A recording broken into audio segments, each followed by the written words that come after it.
Lešen leš. Šta da se radi?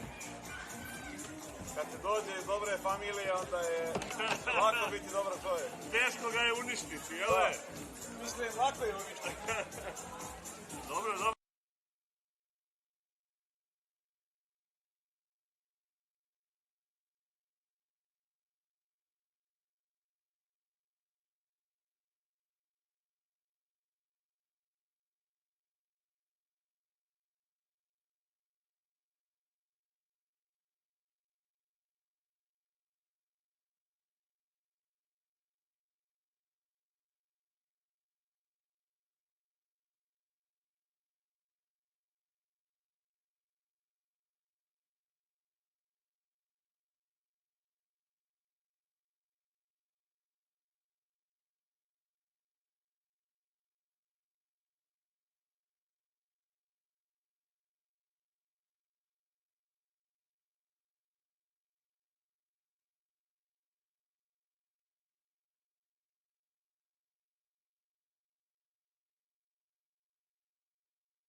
Testing 1, 2, 3, 4, 5, 6, 7, 8.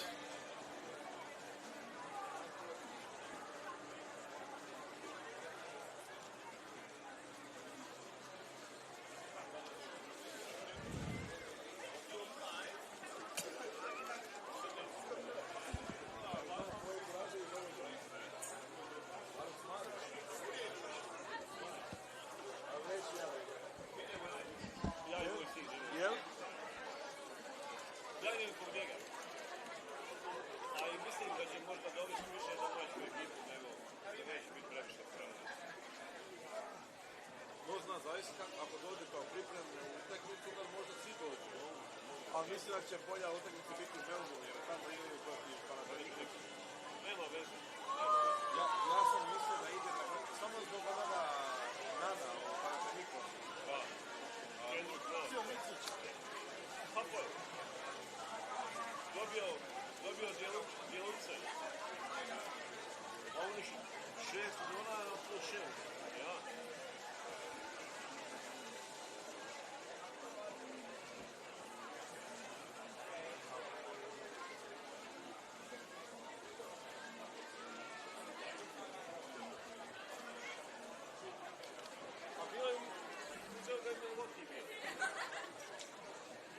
Tamo je igrao bio isto. Ali pazi, možda je to je bilo vjerovatno na jednu sezonu 2,5 miliona, nešto. Ovo je 12 miliona dolara. Oni su ga opet isplatili 2 miliona. On imao 6 miliona garantovani tamo. Dali su mu 2, on je kao vratio 4. Tako je bio neki dogovor. Jeli. Da, opet je njemu uzeo 2 miliona ljudi. Znači nije odbilo minute. Da. Jer su ga kupili kao boja. Pa dobro, to da ne. To je, pazi, ovo neće potpisati kad već je kontrakt. A dobio je dozvolu da ne živi u Izraelu nego u Rumuniji. Jer oni samo igraju domaći utakmice. A što je Bugarsko? Ili u Bugarsko?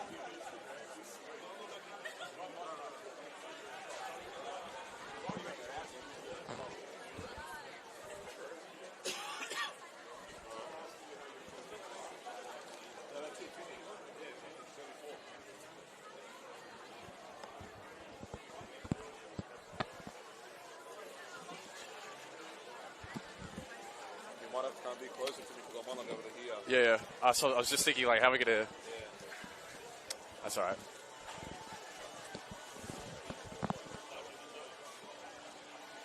We can start whenever.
The third edition of the Sapphire Cup final brings us back to Valentine Sports Park.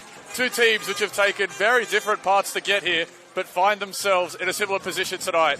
The inaugural winners, APIA Leichhardt, who have quickly become a powerhouse in this competition, look to win their second Sapphire Cup. Meanwhile, the Mount Druitt Town Rangers have taken the NPL by storm in their first season, and this could well be the first of much more silverware to come. It's the Sapphire Cup final, live on the Football New South Wales YouTube channel. Will Constantinides here for you alongside Nicola Posner. Good evening, Nicola. What a game we have. It is genuinely the closest Sapphire Cup final I think we've seen. It's very hard to tell who is going to come out on top tonight. Evening, Will, and across the short lifespan of this cup competition, We've seen some really good games and some tight contests, and this one will be no different from any of those that we've seen so far. Which way will it go? It can really go either way. It's a game that promises so much for both these teams. APIA obviously have a bit of history. They've already won the title once. Mount Druitt, I mean, what a first season for them in the NPL competition. And if they're able to go on and win this cup trophy as well, it'll be a phenomenal season for Ben Goff and the Mount Druitt Town Rangers. Absolutely, and let's, without any further delay, take you straight into the team news. There is a little bit to talk about. We'll start first with APIA Leichhardt. They come into this one in good form with 3 wins on the bounce, including a dramatic 4-3 win against Uni on the weekend. Just the one change, Nicola, with Ash Brodigan dropping to the bench in place of Charlotte Lancaster. They're otherwise unchanged with Sophie Magus in goal. Number 2 is Claudia Chico. 4 is Jessica Seaman. 6, Mona Walker. 11 is Ash Crofts. 13, Jordan Jasnos. 14, Mia Golding. 16, Estelle Fragale. 18, Sophie Hoban. 38, Alyssa Rose. And 7, the new inclusion, Charlotte Lancaster. Nicola, out of APIA Leichhardt, who do we need to watch tonight? Well, look, I think Charlotte Lancaster's got a point to prove. She came into this APIA club a couple of years ago with really big raps and really big expectations. The last couple of weeks, she's found herself on the bench as well in the league, so has a lot to prove, and I think this could be her moment in APIA colours tonight. Absolutely. Now, taking a look on the other end, before we get to that, both teams will observe a minute's silence, and then we'll get you to the Mount Druitt team news.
So taking you through the Mount Druitt team news.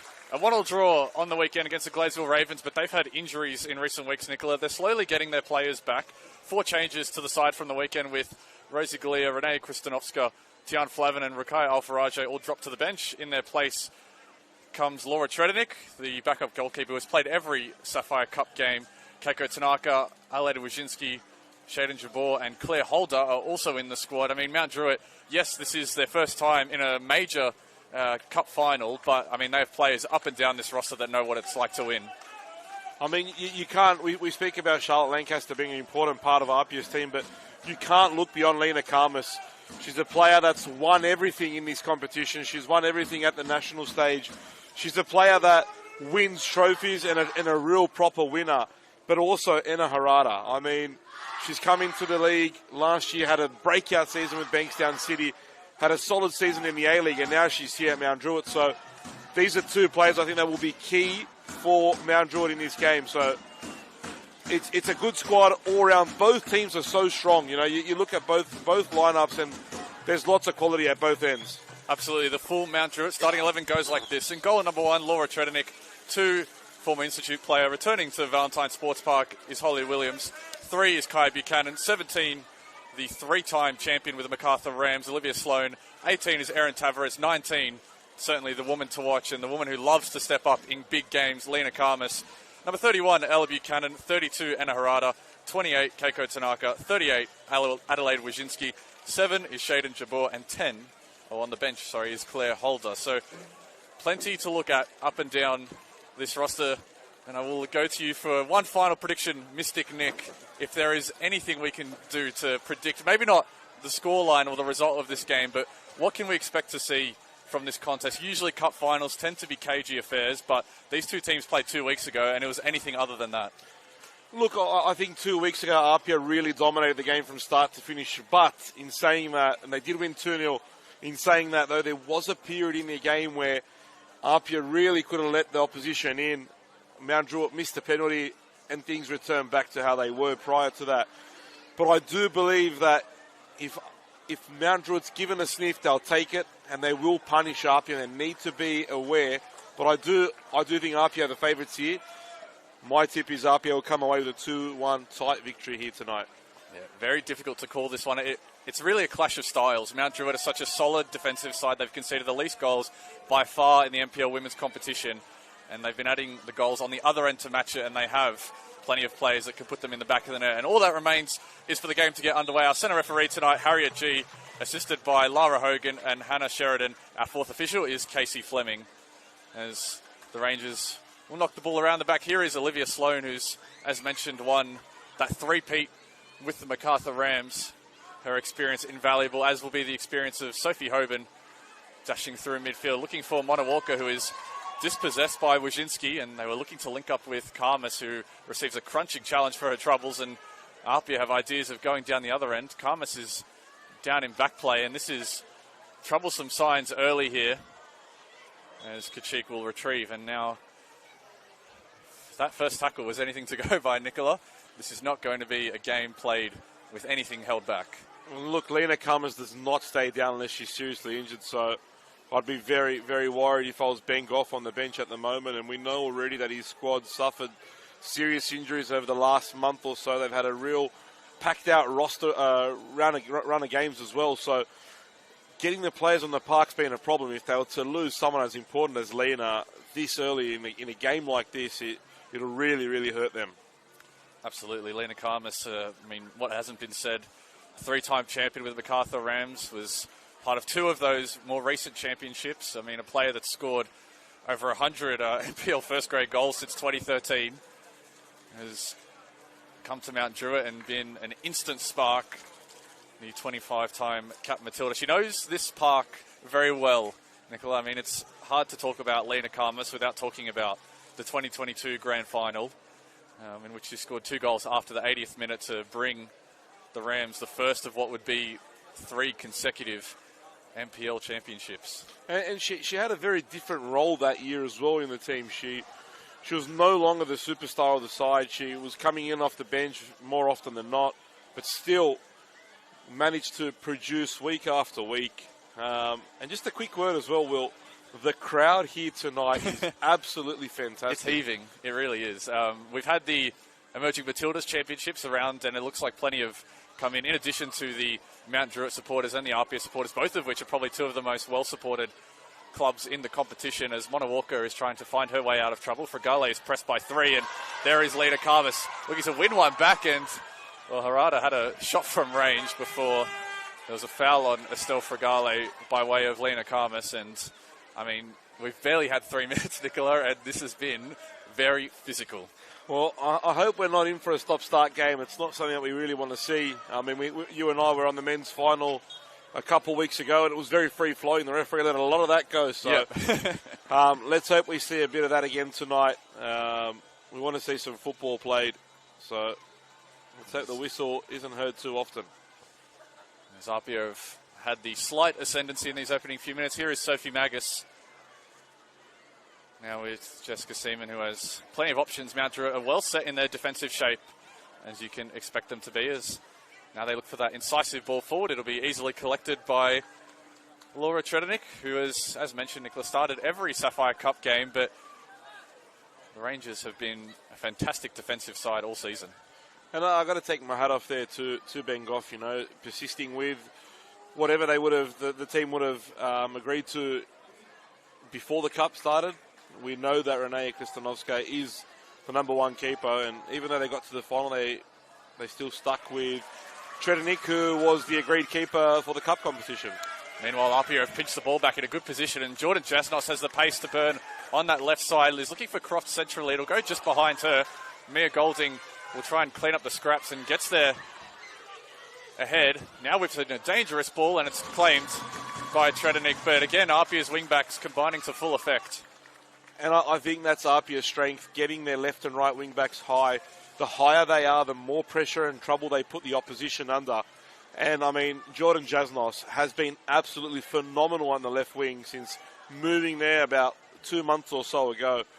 Hoban She'll be very, very dangerous for APIA tonight. Hoban able to beat the first defender, is now looking for a shot from range, but that's going to be catching practice for Tredenik. And APIA are starting to tick over. This midfield that they have has come along in recent weeks. I mean, Sophie Hoban has been a big part of that. Her 10th appearance this season, her sixth season with the club, fresh off a breakout year with the Newcastle Jets, as Mona Walker is able to get to that ball first. Jasnos is able to retrieve, and APIA will have a throw in deep inside Mount Druitt's half. And so far things are looking pretty solid for APIA, but they'll be wary of the threat that Mount Druitt can pose on the counter-attack. You can hear away to our left the APIA faithful. The juniors are out in numbers. It's been a mainstay of the competition. Strong challenge by Walker, won it cleanly, and APIA are able to keep possession once more. Here is Sophie Hoban. Yeah, happy to wait their time. Shaden Jabeur was right on her back. Hoban again, now with Golding. Those two exchange passes. Picked up by Tanaka, good clean challenge, and Sloan looks to switch the point of the attack out to Adelaide Wojcinski, who is very quick in tracking down Christina Kachik on that far side. Another former Institute player. There's plenty out on the pitch, no surprises.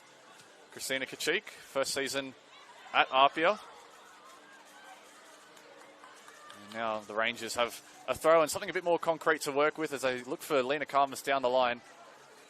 Has Seaman on her back, and now here is Hoban. Has to work her way out of a corner. You can see they're pressing in bunches, the Rangers. But so far, APIA have kept the ball moving quickly. I think the Mount Druitt team will be very dangerous as well once those left and right wingers do press forward. We know Mount Druitt being a very direct squad, they play to their strengths, and I'm sure they'll be looking to find those pockets, those holes that the left and right backs leave in Jasnos and Golding. And we'll see how APIA can counter those counter-attacks. A loose pass almost given away, and it was picked up by Erin Tavares. You can see they're waiting for those mistakes, those loose passes from the APIA midfield. There is Tavares again, getting a foot in. One of the newer players to the squad, Erin Tavares, by way of the Northwest Sydney Spirit. There's a few of them that have made the switch over to the Rangers this season and have helped the Rangers out of their first season in the top flight. Alyssa Rose. Again, they're looking for that killer pass. Crofts hasn't been found quite yet by APIA, but fresh off a hat-trick on the weekend. Ash Crofts goes into double figures again for the season. A fourth consecutive year hitting double figures in the league, Nicola. I mean, to speak about the consistency of strikers in the competition, you have to mention the likes of Ash Crofts. Oh, without a doubt. But I think Ash herself found herself in a bit of a goal drought over the last month or so, and getting those 3 goals over the weekend really, really would have helped her confidence. And, I mean, if Ash Crofts is finding the back of the net at this point of the season, you've got to think that APIA will be a real threat in this latter part, the important part of the campaign, I guess you can say. Absolutely. Only 7 more games to go in the MPL season, including plenty of high matchups. As meanwhile, Roginski is trying to create some problems down their right-hand side. Her pace will certainly be a factor against APIA. Her and Jordan Jasnos are probably 2 of the quickest players on the pitch, and they've been matched up on the same side. That'll be an intriguing battle, which we'll get the benefit of seeing on this side in the second half. Jasnos' pace has been a real key part of her game throughout her whole career, and I think it's something that she can utilise playing on the left wing, given the freedom to really run up and down that line as much as she likes.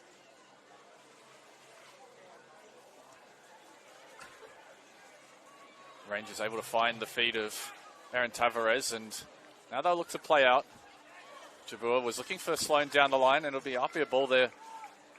Done well to restrict the Rangers as Crofts looks for the flick on header. It might still find its way to Charlotte Lancaster, and Holly Williams with a clean and strong challenge sends her out into the fans. And I mean, it's really standing room only here at Valentine Sports Park. The emerging Matildas players from across the states are here to watch the Football New South Wales Premier Cup competition. So here is Sophie Hoban looking to get onto that right foot. That one is broken up, and now Lena Karmas is an isolated figure, but she'll hold up and wait for support to arrive. Finds safety in her former Rams teammate, Olivia Sloan. I've got to say, I have been a little bit surprised by Ben Goff's lineup as well for this game, in particular with Al-Faraj starting on the bench. We know the pace she has as well and the forward threat she is, but also Rosie Galea from set pieces and the passes she can play through midfield. Two very surprising emissions from the starting team. Buchanan puts in a good ball for Tavares, and she was in a good position there, Erin Tavares, but enough defensive pressure for APIA was able to put her off, and a brief flash from the Rangers as to what they can do, and it comes from Elle Buchanan over on that far side, putting in a dangerous lofted ball as Lancaster dances along the sideline, and now APIA will have to play their way out. The Mount Druitt press is just keeping them back ever so slightly. As Magus moves it on for Kachik, and this has been a familiar pattern of Chico, rather, on that far side, as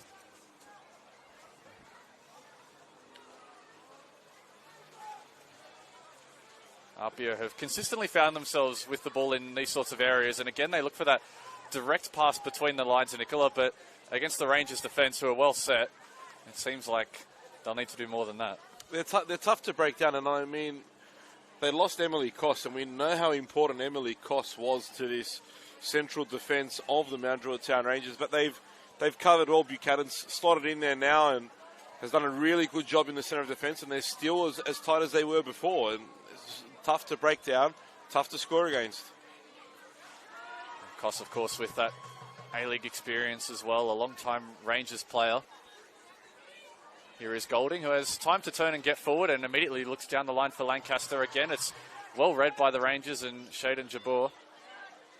Now Lancaster goes to ground, and Olivia Sloan is pinged for the foul there, and this presents a more of a solid opportunity here. They've got Lancaster, no doubt, looking to whip one into the box as the tall timber makes its way forward. Yeah, Jess Seaman hasn't been on the back of the score sheet too much this season. No. Used to her scoring goals, but this year maybe this is the time she finds the back of the net. Formerly of the Bulls FC Academy in Northbridge when they were in League One. In comes the ball from Lancaster. It's deep. It's to the back post. Fallen out to Hoban.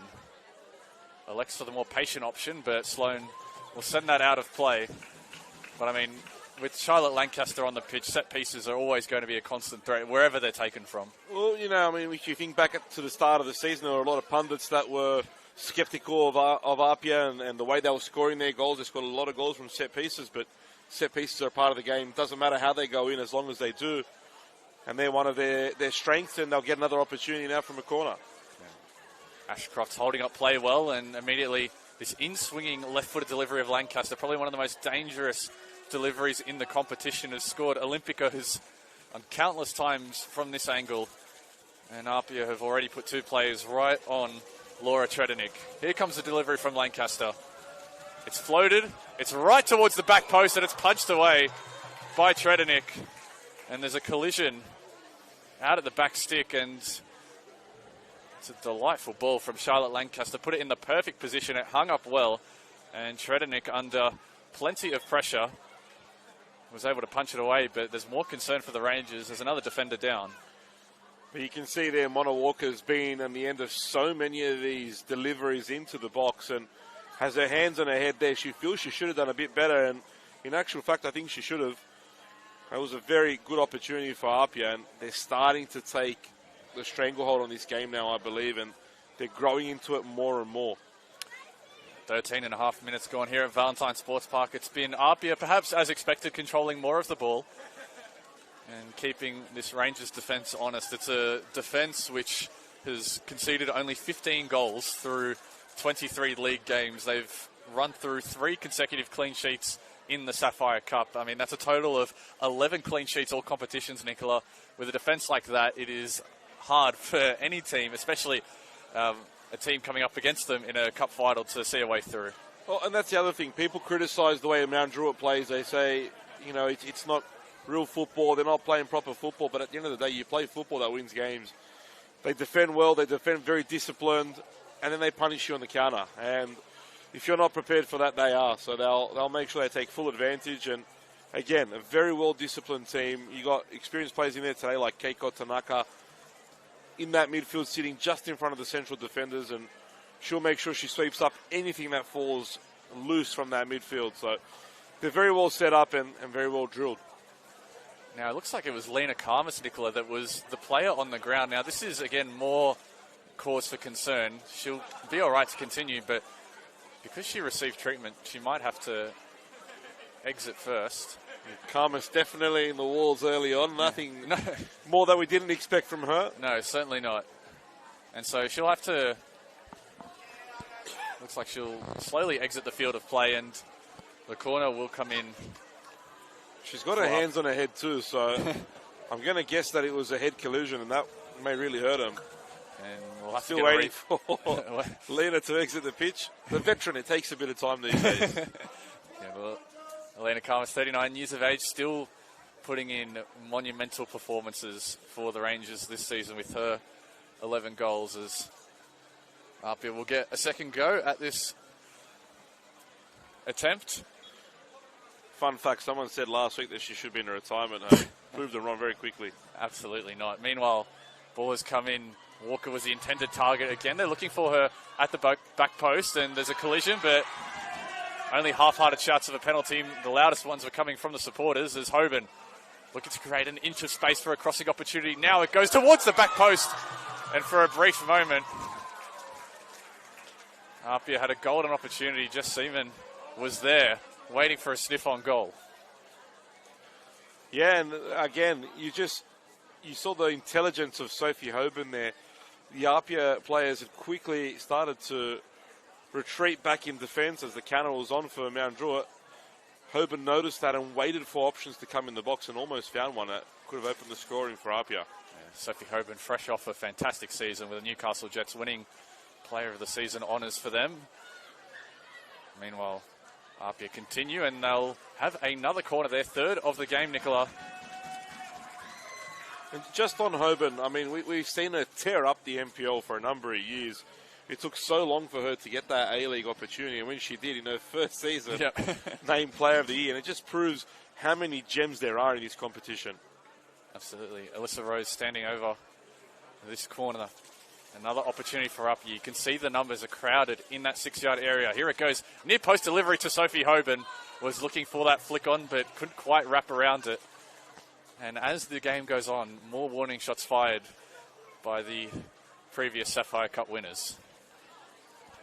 As I said, they're starting to grow into the game, and they're really starting to get control now, and Mount Druitt need to be careful. But I did see this as well a couple of weeks ago at Mount Druitt as well against UNSW. They started slow.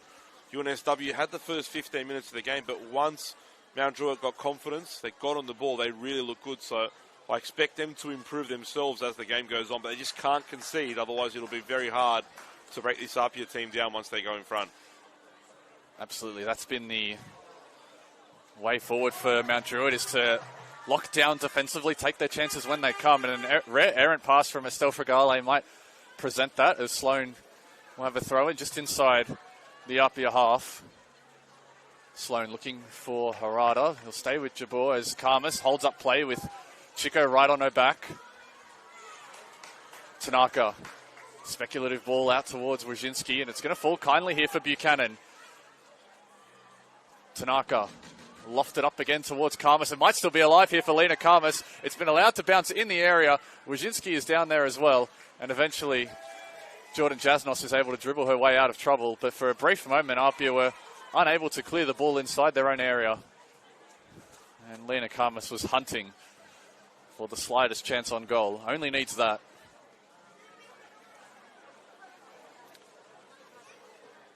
They scored both of Mount Druitt's last league goals as Lena Karmas last week against Gladesville Ravens. They were kept scoreless by APIA Leichhardt and then picked up the goal in the 1-0 win against Manly United.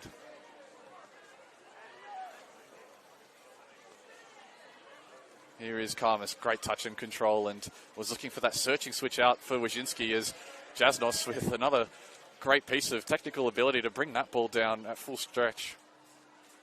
And now Fragale has spotted Mia Golding. This time those two former Institute players are able to link up. Walker almost showed too much of it to Harada, but was able to recover. Long legs coming into good use there. Absolutely. Mona Walker, one of the premier box-to-box midfielders in this competition. That pass is picked off by Buchanan, but Fragale able to almost clean it up. And the ball eventually falls out of play, but as we tick over towards 20 minutes gone, Nicola, fair to say that it's gone so far as expected. Yeah, I think Mount Druitt's really trying to find their feet in the game. We expected APIA to be the team in control, in possession, creating the opportunities. That's what they've done so far, but again, in saying that, they haven't created an opportunity yet, but they do look dangerous on that counter-attack, and when they look to break fast, they do look like they can create some problems for APIA.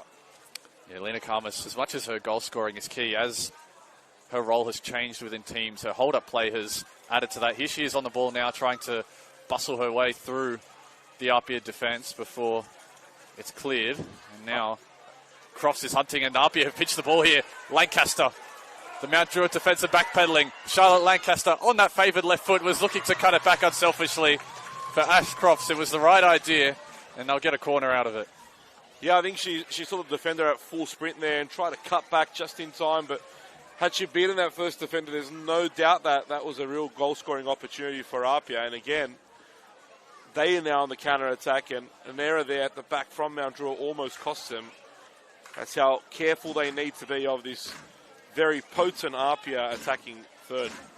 Fourth corner of the game for APIA Leichhardt. Rose, another good ball. It's right on the keeper. It's punched. And has that gone in? Has that crossed the line? It's bundled over. And APIA Leichhardt have taken the lead in the Sapphire Cup final. It won't matter how it's gone in. And the corner pressure has finally paid off. A great delivery in, pinpoint by Alyssa Rose. I think it's Rose that's scored that direct from the corner. Trednik hasn't really dealt with it well. Yeah, it was a pinpoint delivery. They've been looking for that sort of range with players crowding the area. It was punched backwards, I think across the line initially, but Ash Crofts made it a sure thing. And I think it'll go down as a goal for Alyssa Rose.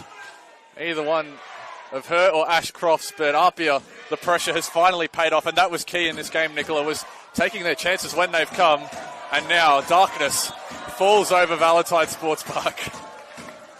It's drama time. The music started. The fans have started singing. The lights have gone off. Darkness here at Valentine Sports Park. But again, we speak about APIA's set pieces and how dangerous they are from them. And they take the lead from another set piece. They won't care how. As long as they're in front, that's all that Brad Attard and his team will care about at the moment. And the referees union here ahead of us, they're trying to help out, turning their torches on. And down here in front of us. Yeah. And this was an interesting point in the game for the lights to go off, I think. I mean, there's never a good time for the lights to go off, but straight after a goal, I think it gives a good opportunity, I think more so for Mount Druitt to regroup. Not to say that there's a tactical advantage to the lights ever going off, but... Well, the only problem here, and I know this is an issue sometimes with the lights, once they've been running for a certain amount of time, it takes them a while to cool down, and they can't come back on until they cool down. So this could, in fact, be a lengthy stoppage. I hope it's not, but that can sometimes happen. So let's hope that the teams are back on and playing as soon as possible. And so both teams have head over to the benches. Our referees have had their work cut out for them early. I mean, this will certainly add to that. And APIA are the supporters are giving their side a big cheer. I mean, they've shown plenty, and the set-piece deliveries have been certainly dangerous to this point. Rose and Lancaster have been putting them in. It's a tough one for Laura Trednik to potentially concede. It may well go down as an own goal potentially, and it's their first goal conceded in the Sapphire Cup in 4 games, but it's taken a barrage of corners for the goal to be breached. And it's obvious something that Brad Attard and his coaching staff have said that they want to, a tactic they want to employ, the in-swinging corner causing issues to the Mount Druitt defence and goalkeepers, and every corner we saw delivered into the box created some sort of an issue for them, and in the end, APIA getting a goal off one of them. And because it is so chilly around, I think it's important for both players to keep warm in this. It's already been a very stop-start game, not just with the fouls, but with the set pieces as well. And for APIA, this is the dream start for a side that has lost just one in their last 10 league games. They're showing great form, and that has continued through these early stages. The inaugural Sapphire Cup winners looking to add to that alongside their league silverware with 2 club championships, 2023 premiers. They were a penalty kick away last season in the grand final. And when I asked Brad Attard about that, whether the grand final plays on his mind, he said that they've done a lot of reflection about that, and today was certainly a new game. He said even the game 2 weeks ago went out the window, and cup finals form, you can't really rely on that. And he said that this game was all about winning the moments, and I think it's fair to say they've executed on that so far.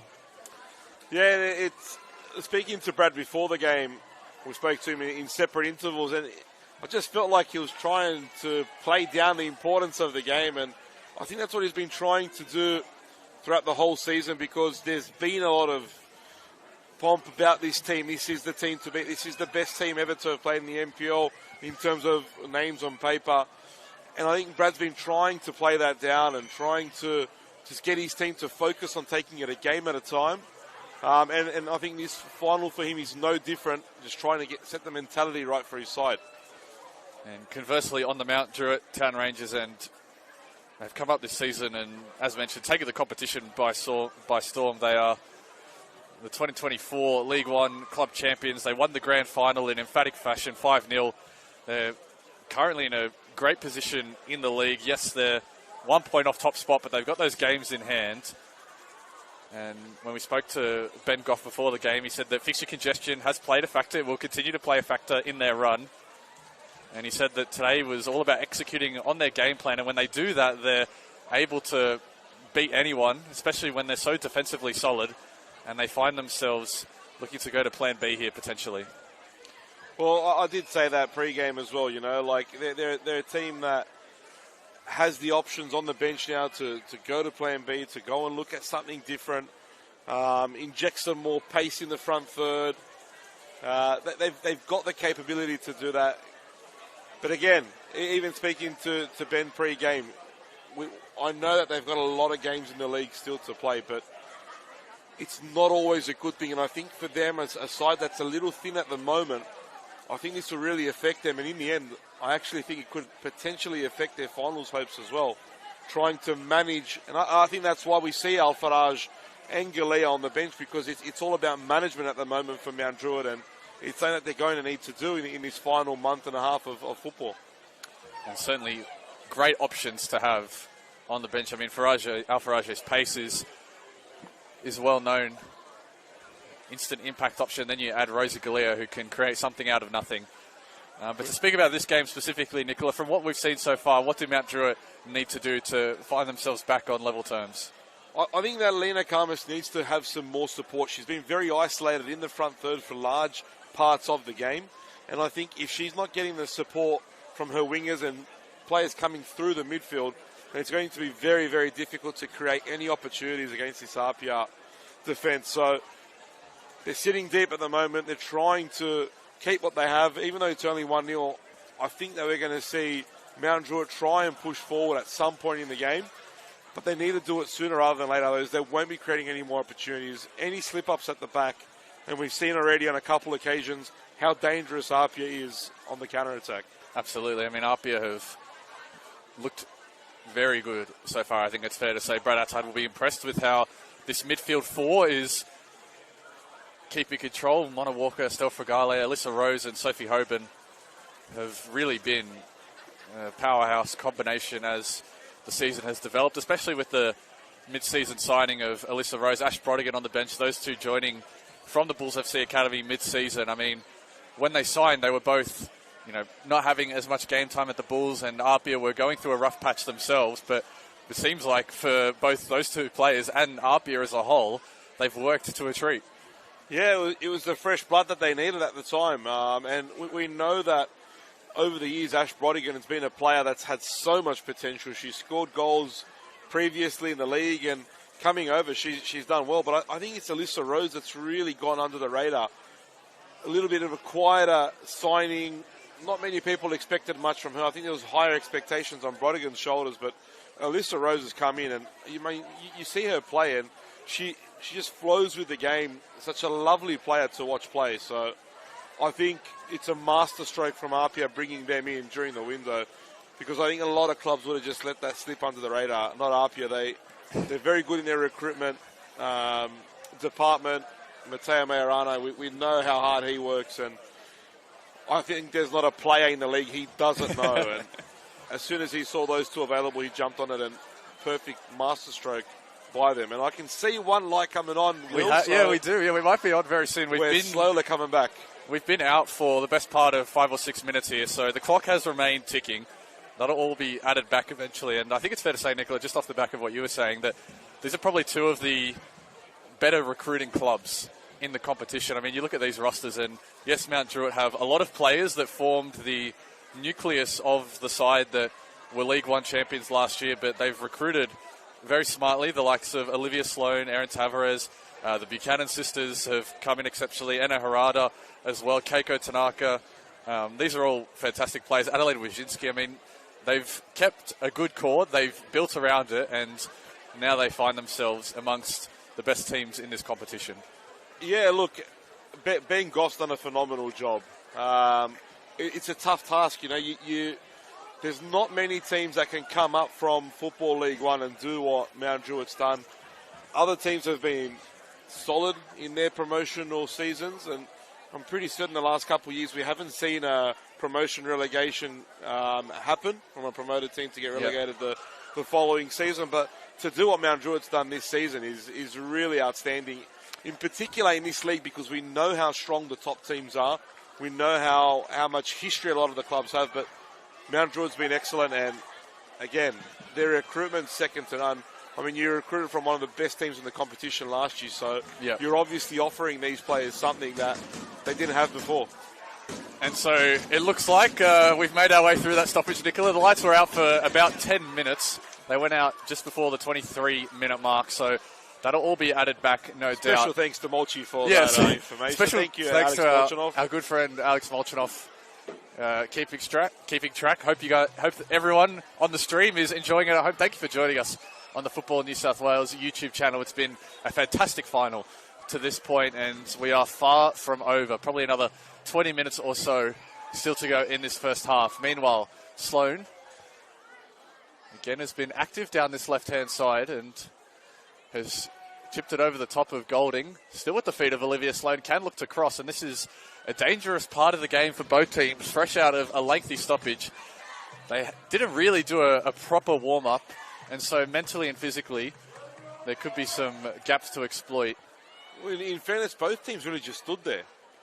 And I think that didn't help either side, but that break in play, no doubt, will be more beneficial for Mount Druitt, I have no doubt, because they got to have a chat with their coach, see where things were going wrong, and try and improve things during that 10-minute break.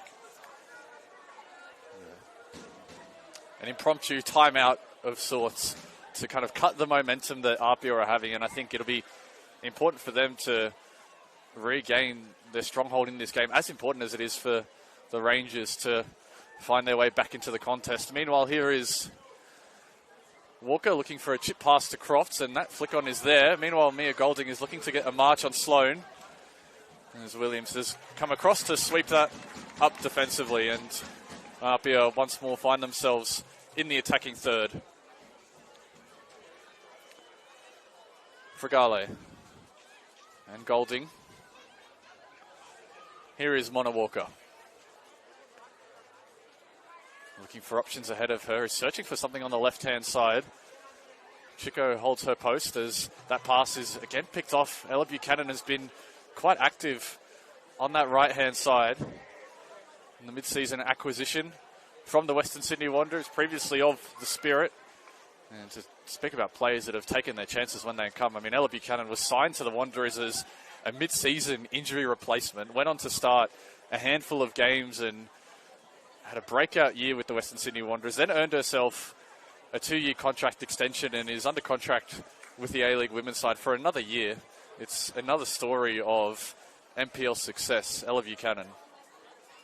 It'll be interesting to see who the players from the NPL make that move in 2025-26 season as well, you know, like every year we see it happen. So I know on the NPL Gantry podcast there's been some chatter, but, you know, I'm really keen to see who makes that move.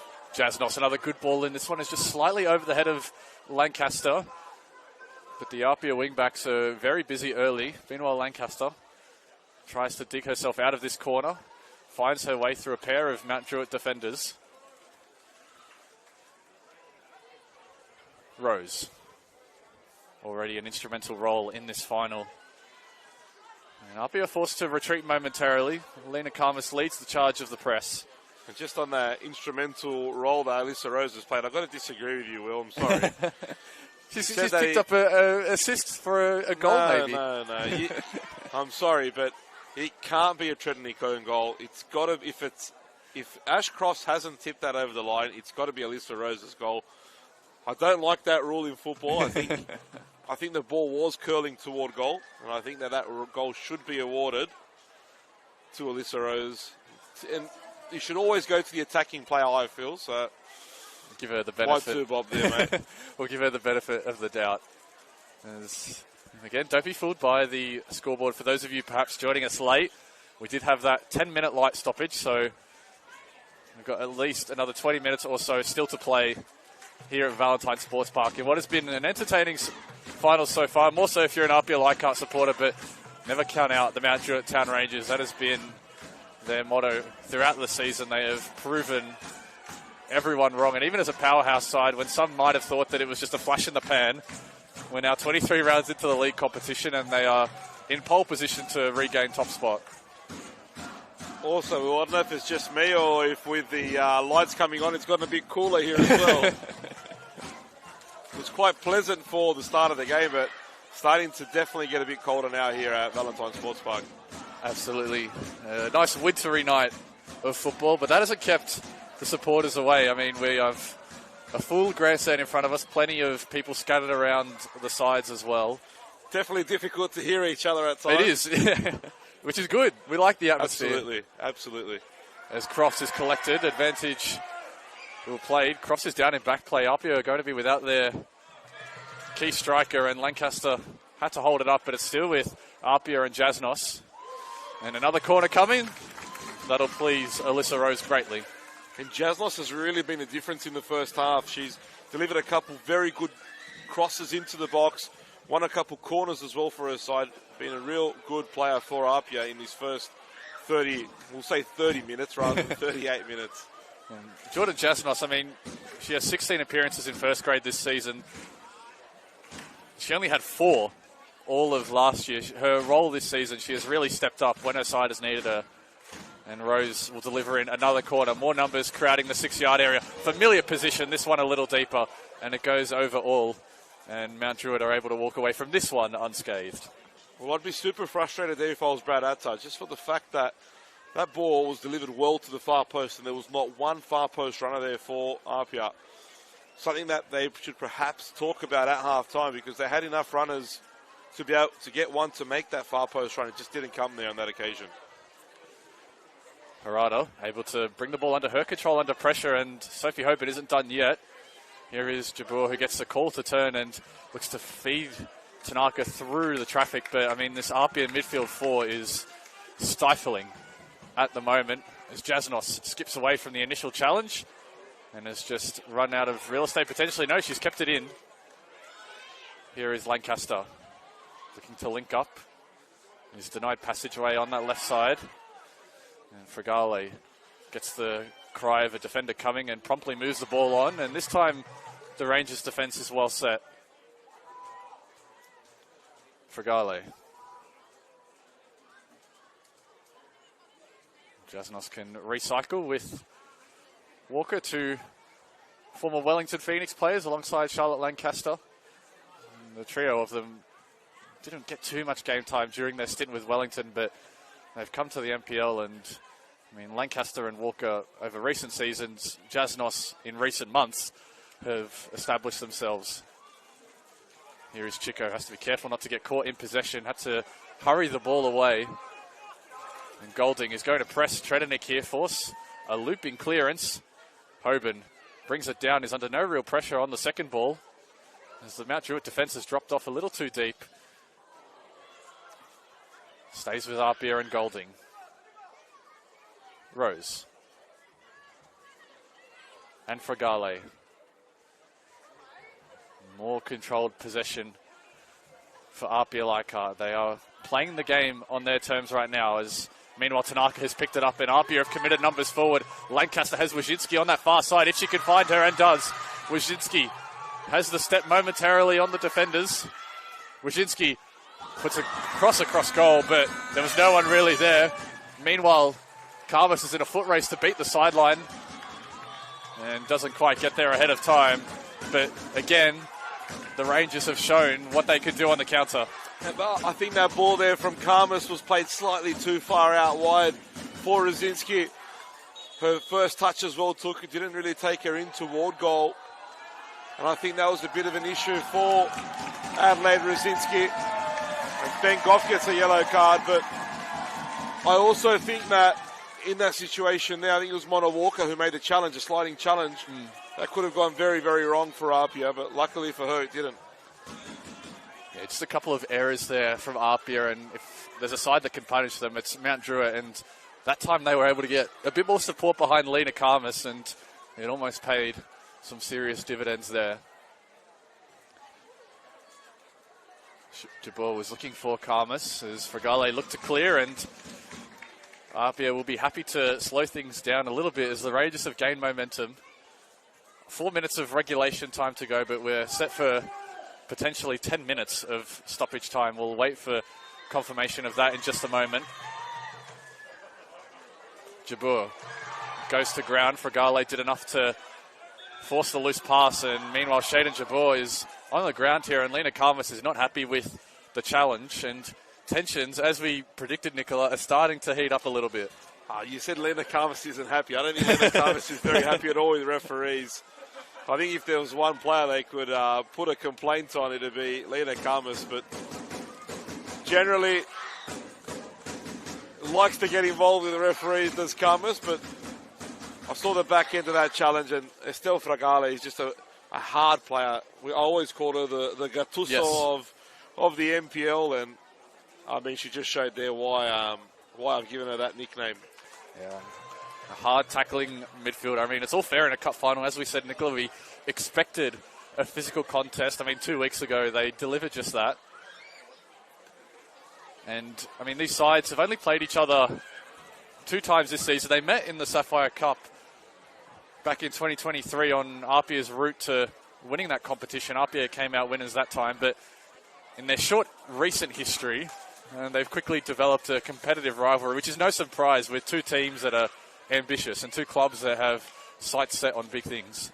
Well, obviously Mount Druitt's come under new ownership, and we've learned to find out over the last week or 2. So it'll be interesting to see how they see the development of their female football program, and I really do hope that they continue with the funds and the support for the program, because they've really developed something here, and it'll be a shame to see that funding or the support that's so far been given to the women's program at Mount Druitt sort of dwindle away. So it's a key thing to focus on, and to see how that progresses in the coming months. Lancaster touch was briefly loose, but there is Tanaka mopping up things defensively, and APIA will get another chance to go forward. And we spoke about the recent history, but I mean, to go back to 2017, Nicola, a long time ago, these 2 teams were in the State League, which is the 3rd tier of women's football. We'll get to that in just a moment. Meanwhile, Hoban has switched the play out well to Jasnos, who has a brief moment to hold things up. Solid challenge on Ella Buchanan. Wasn't letting her get the ball off her easily. Meanwhile, Hoban, excellent turn inside the area. It goes down. It's waved away by Harriet G, our referee. there certainly was contact there. It's a question of to what degree. A big opportunity there and a big sigh of relief potentially for the Rangers as Sophie Hoban was turning and looking to shoot on goal. All clean in the end. Meanwhile, Lancaster, good skill to find Hoban. Tanaka stood in her way. Hoban. Still Sophie Hoban. Just a couple of defenders, too many there. I have to say, I think Harriet G made the right call for the Hoban situation. It seemed as though Hoban did go down a little too easy there. Yeah, just taking a look. Yeah, she was going down in parts there, I think. It was a slight tug, but nothing enough there to give a penalty. So a good call there from the referee. And so we've ticked over 45 minutes here at the discretion of our referees as to how long is left. We think potentially 10 minutes. So plenty of time for the Rangers to get the leveller as Cross looks to turn, but Williams also making it easy and in the end made it illegally difficult there for Cross to get the other side of her. And it had the danger of being a stop-start type of game, Nicola, and it's become that in these last few minutes. Yeah, I think the stoppage when the lights went out didn't help much in that either, but again, Ash Cross there showing why and how she's so important to this APIA team.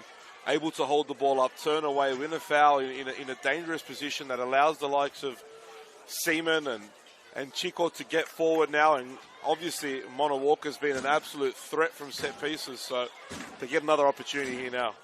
Lancaster. This one towards the edge of the area. Chico was there, but it's come back out kindly here for APIA. Fragale.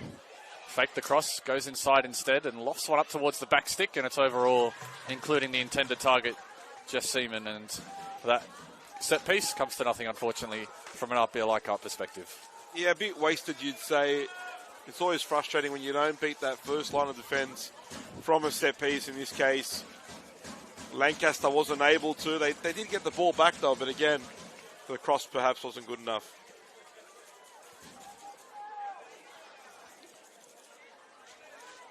Tredenik goes direct from the corner. Crofts again is in the air. It's probably one of the more underrated parts of Ash Croft's game is how good she is in the air. And again, there's a bit of conjecture about this particular throw-in, and now Lena Karmas has to be careful here. Harriet G has told her there in no uncertain terms to keep the chatter down. And with Ben Goff already on a yellow, Rangers find themselves in a slightly compromised position. Meanwhile, APIA continue down that left side. They favoured it slightly. The ball has stayed in.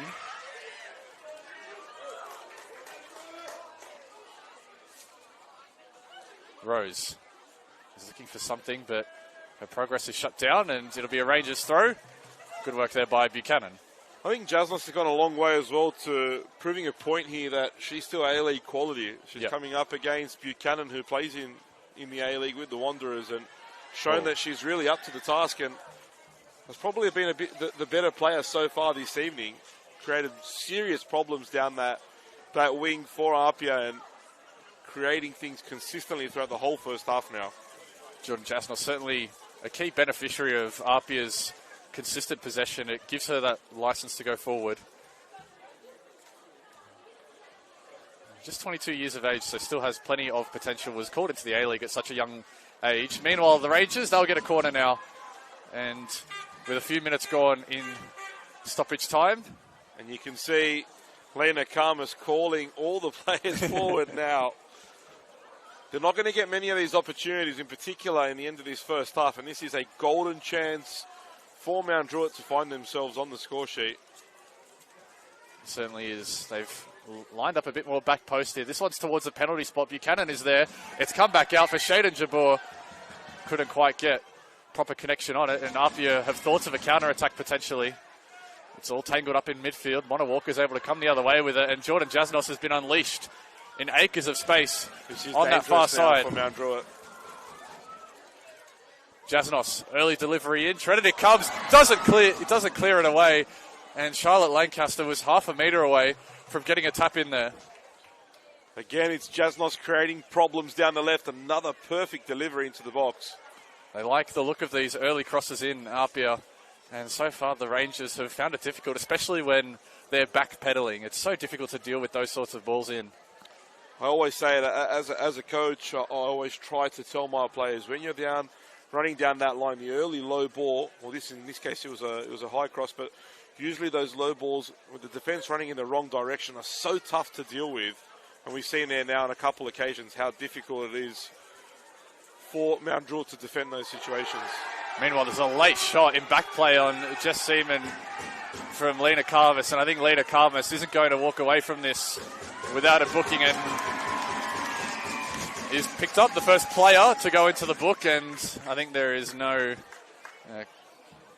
huge complaints about that one there from Lena Carvis. She certainly caught Jess Seaman late. Two veterans of the game have shared plenty of battles over the years at this level and at A-League women's level as well, and it's such a privilege to watch them go at it on the big stage again. I can tell you, Will, I just saw the replay of that and there was no eyes for the ball there. Hoban and Karmas getting tangled up. Walker comes across to assist, and Wojcinski has found a bit of space with Jasnos committed further forward. Now Buchanan was looking for that underlapping run but couldn't handle the pass, and APIA are able to defuse that situation as well. But again, it's the final pass there out wide to Rosinski, played slightly behind her rather than in front, allowing her to run onto the ball. And it just slows their attack down and slows them down, which doesn't help them, especially when it takes them so long to get into those forward positions at the moment. They need that ball played in the right areas to try and create opportunities for Karmas. And it looks like, from a Mount Druitt perspective, if something is going to happen, it's going to happen down that right-hand side with the pace of Wojcinski. As much as Jasnos has been good going forward, it is somewhat of a double-edged sword in that it opens the space for Wojcinski. Here is Jabur, and here is Keiko Tanaka playing a deep playmaker role, has it pocket picked by Sophie Hoban. A solid block tackle by Williams. That one was clean. Meanwhile, Karmas has found a good flick on here for Wojcinski. Her pace is ahead of Chico, potentially. And there is Claudia Chico. From Chico there. She was already a little bit behind Chico and did well to backtrack and recover. And now Lancaster is looking to get in behind. It's turned into an end-to-end contest. And Shredenik will just slow things down and bounce it out towards Sloan, who takes a loose touch. And Walker goes forward, is checked by Jabur, and again a rough challenge by Mount Druitt sees another one of their players go into the booking as Jabur with a bit of hip and shoulder on Mona Walker there. And now I wouldn't be surprised at all if Bengoff makes some changes at the break. I think Jabur won't see the second half. Perhaps Tanaka as well there. The pace of this game might be a little bit too quick for her. He may look to substitute her as well. And I think we may see Galea and Alfaraj earlier than what Goffey would have liked to bring him in. For sure, they do have the options on the bench. Only a couple minutes left of stoppage time. We've been going for some time now due to that light delay. And by light, I don't mean small, I mean the literal lights. Meanwhile, Rose is standing over this free kick. A chance for APIA to add a second. This would be a crushing blow before the break. And that one is uncharacteristically wayward from her for her efforts tonight. Yeah, poor free kick there from Rose. Definitely not what she intended, I'm certain. It was closer to the creek than it was to finding a teammate in the area. APIA have been good at winning a lot of these goal kicks in the air. They do have the slight numbers advantage in midfield, it seems, as Lancaster looking for that early pass forward. And Lancaster has gotten around the defence here, has gotten the other side of Buchanan. Smart work by Lancaster down in the corner, and another opportunity for APIA. This may well be their last of the half. Before we head into the halftime break, we've got a bit of a treat for you at the halftime break, a bit of entertainment. We'll touch on that once we get there. Lancaster rifles the ball in towards the back post. APIA numbers are crashing in. Seaman is there. It comes down with Sophie Hoban on the volley to double APIA's lead. Another from the set piece for APIA Leichhardt. And we said that the set piece will be key for APIA. And that's 2 goals now from 2 set pieces, 2 corners, either side as well. Same in-swinging cross, causing the same sort of problems. And this time, who else but Sophie Hoban on the spot to volley home and double the advantage in the dying moments of this first half. And that second goal is so crucial to this game. It comes by way of Sophie Hoban, the equal longest serving player in this lineup. Her and Sophie Magus, 6 seasons with the club. A true APIA success story, from playing a lot of reserve grade to breaking into the first team to getting into the A-League Women's to being a mainstay now in that competition. Her 5th goal in all competitions in her brief mid-season stint. And it brings the half to a close. What a half it has been by APIA Leichhardt, certainly showing their credentials. I think it's the worst time possible for Mount Druitt to concede that goal there. As I said to you earlier, I think they just want to consolidate, get into the break. Even though they're a goal down, it still wasn't too bad for them. Going 2 down now, it changes the whole concept that Ben Goff would have had going into the break now. Needs to change his team talk. I'm now almost certain that those 2 substitutions will come without a doubt. Al-Faraj almost certainly will be brought off the bench now. Changes need to be made. But at the moment, Brad Attard, he goes into the break very, very pleased with his side's performance, first and foremost, and of course the 2-goal lead. Absolutely, a lot to like from an APIA Leichhardt perspective. They're 45 minutes away from claiming their 2nd Sapphire Cup title. Well, we're going to take a break. I'm in Will Constantinides alongside Nicola Posda, but we've got a bit of a treat for you at halftime, so stick around for that, because this week, Valentine Sports Park has been the place to be for female football. The best young female footballers from across Australia have been competing in the Emerging Matildas Championships. And of course tonight, well, you've already been treated to one half of incredible football in the Sapphire Cup final. But with all this talent, the question remains, who can hit the target? It's time for the halftime crossbar challenge with representative from various member federations and some talented female footballers in the crowd. It's a sudden death competition, and the rules are simple. They hit the crossbar, and you move on to the next round. Miss, and you're eliminated until we have one champion left. The champion, they'll receive a $200 debit card and a Deploy Envision ball, the official match ball of the Sapphire Cup. Should be a good one at halftime. Can I go for a run, Will, and show them how it's done? Or I don't know if we're eligible to win the prizes, Nicola. I think it would be cruel for us to take them from the talented juniors, but a Deploy ball and a $200 voucher. Female only, sorry. Female only. Yeah, right. I think we're disqualified automatically there, Nicola. But we'll take a break. You've got the crossbar challenge to enjoy at home. We'll see you back soon for more Sapphire Cup final action.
Ben Goff has wasted no time.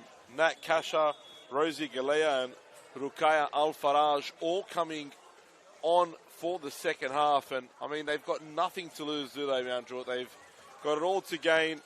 Adelaide Rosinski's come off. Keiko Tanaka has come off. And as we suggested, Shaden Jabor also all making way. So he's wasted no time, and he's done the right thing, I'd say, here, Ben Goff. Absolutely. I mean, they had to do something there, Mount Druitt. They were giving up too much of the ball and finding themselves down a 2-0 deficit. They have another set piece they have to defend, with Rose swerving one into the area. Had good shape to it, but the Rangers are able to flick it clear.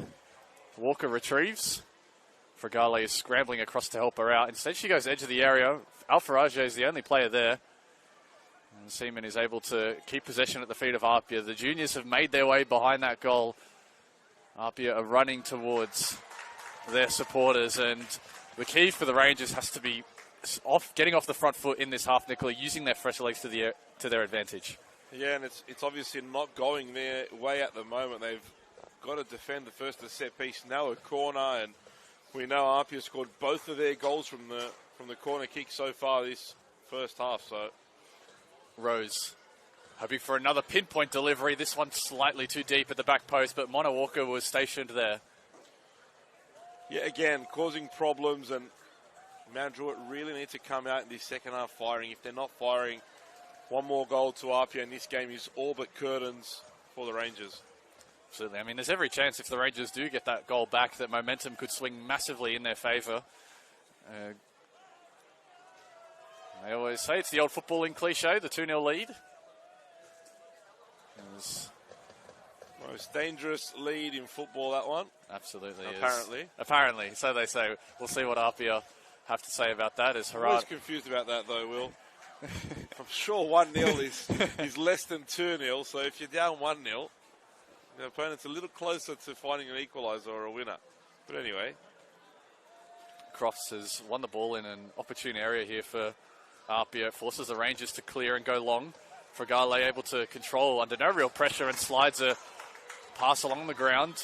Jasnos is tracked down by Farage, but shrugs her off and puts in a good ball herself. Crofts was waiting. And, well, Jordan Jasnos is proving to be very difficult to get the ball off at the moment. Meanwhile, that cross takes a deflection, punched away. Here is Jasnos. Didn't quite catch that as well as she would have hoped, but Jordan Jasnos is just proving to be a real force to be reckoned with on this left flank. I'll tell you what, I think that Rukaya Al-Faraj had no eyes whatsoever for the ball there. Her plan was to take out Jasnos if she could. She couldn't. Jasnos just too quick and strong on that occasion.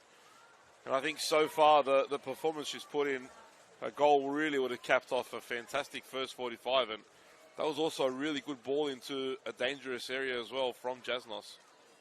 Absolutely. This left flank has been very productive. Meanwhile, Fragale is looking to get stuck in. Galea, her first real touches, and she's got to find her way out of a tricky situation. One back by Jasnos, and that's going to attract Harriet G's whistle. And Galea has picked up a card here, Nicola.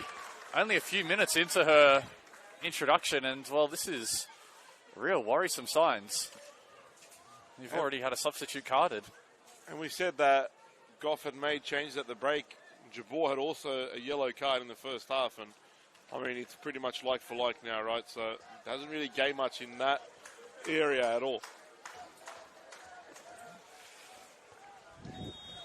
So another deep free kick for Alyssa Rose. This one's got much better shape, and it's in a good area too. It's been flicked on, but it was tame enough for Laura Tredenick to deal with. It wasn't a bad flick on either. Had a nice little loop to it. Just had to be a little bit further, and I think Tredenick may have been in a bit of trouble, but in the end, a comfortable collection for the keeper. Tredenick goes up and long in search of Lena Karmas, who was impeded by Chico. Whistle going the way of the Rangers this time, and Apia just looking to delay them ever so slightly. And the call has come from the bench out to Tredenick just to go a little bit deeper. I wonder if they're looking for an even longer ball over the top, perhaps sensing Apia might be short at the back. As Galea, that's a good ball in for Lena Karmas. It's swerving, but it's only inches wide. And for a moment there, Lena Karmas was completely unmarked. Again, Rosie Galea, we spoke about the deliveries into the box from Charlotte Lancaster and Alyssa Rose, how good and dangerous they've been, and Rosie Galea has that capability for Mount Druitt, something they were probably missing in the first half, and immediately there we saw how dangerous her crosses into the box are. Karmas almost heading that one home. I mean, we had a good look at it from our vantage point here, Nicola. We could see the flight of the ball, and it wasn't far away at all. I mean, the question marks have to be for APIA. How did they let Lena Karmas get all that space? And it's a defence that hasn't really been under the pump at all in this game. I wonder if that plays a factor, if they're as alert without the ball as they have been with the ball. And we said it was an issue for APIA the last time these two played. They dominated the game from start to finish, but allowed certain moments for the Rangers to come back into the game, which they didn't take advantage of last time. And again there, you can't give those many opportunities, or those sorts of opportunities, to the likes of players like Lena Karmas. Sure, and I mean, a 2-goal lead at this point in the game is certainly not a done deal by any stretch, as Golding is looking for some support. Receives it back off Lancaster, shapes the cross, decides against it. Sells her defender, and has one APIA, another corner. I think they're getting close to double digits now, APIA, with corners, and again, every single one has caused Mount Druitt problems. Now look to do the same again here through Lancaster. APIA faithful finding their voice behind the goal that APIA are attacking. Lancaster stands over this. Fregale had thought about going short. Instead, this one is going right on that dangerous spot. Someone is waiting, and it's off the bar from Ash Crofts. Meanwhile, Rose looking to slalom her way through the defence, but can't. But again, this time it's the woodwork that denies APIA. I actually think it was Mona Walker. They got the touch there in the end. It was very, very close. But again, another dangerous piece from a corner. Again, causing problems for the Rangers.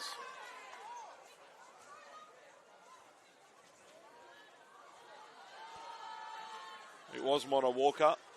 And so again, APIA continue to threaten from set piece. The Rangers haven't found a way to solve that conundrum. I mean, it's just a case of having such good delivery that it's almost impossible to defend with the way that Lancaster and Rose are putting them in almost in the same spot every time. Sophie Megas there getting a little bit too comfortable, almost getting caught out. As Crofts can't quite latch onto that bouncing ball, Ella Buchanan will get the throw and just stole a few too many metres there for Harriet G's liking.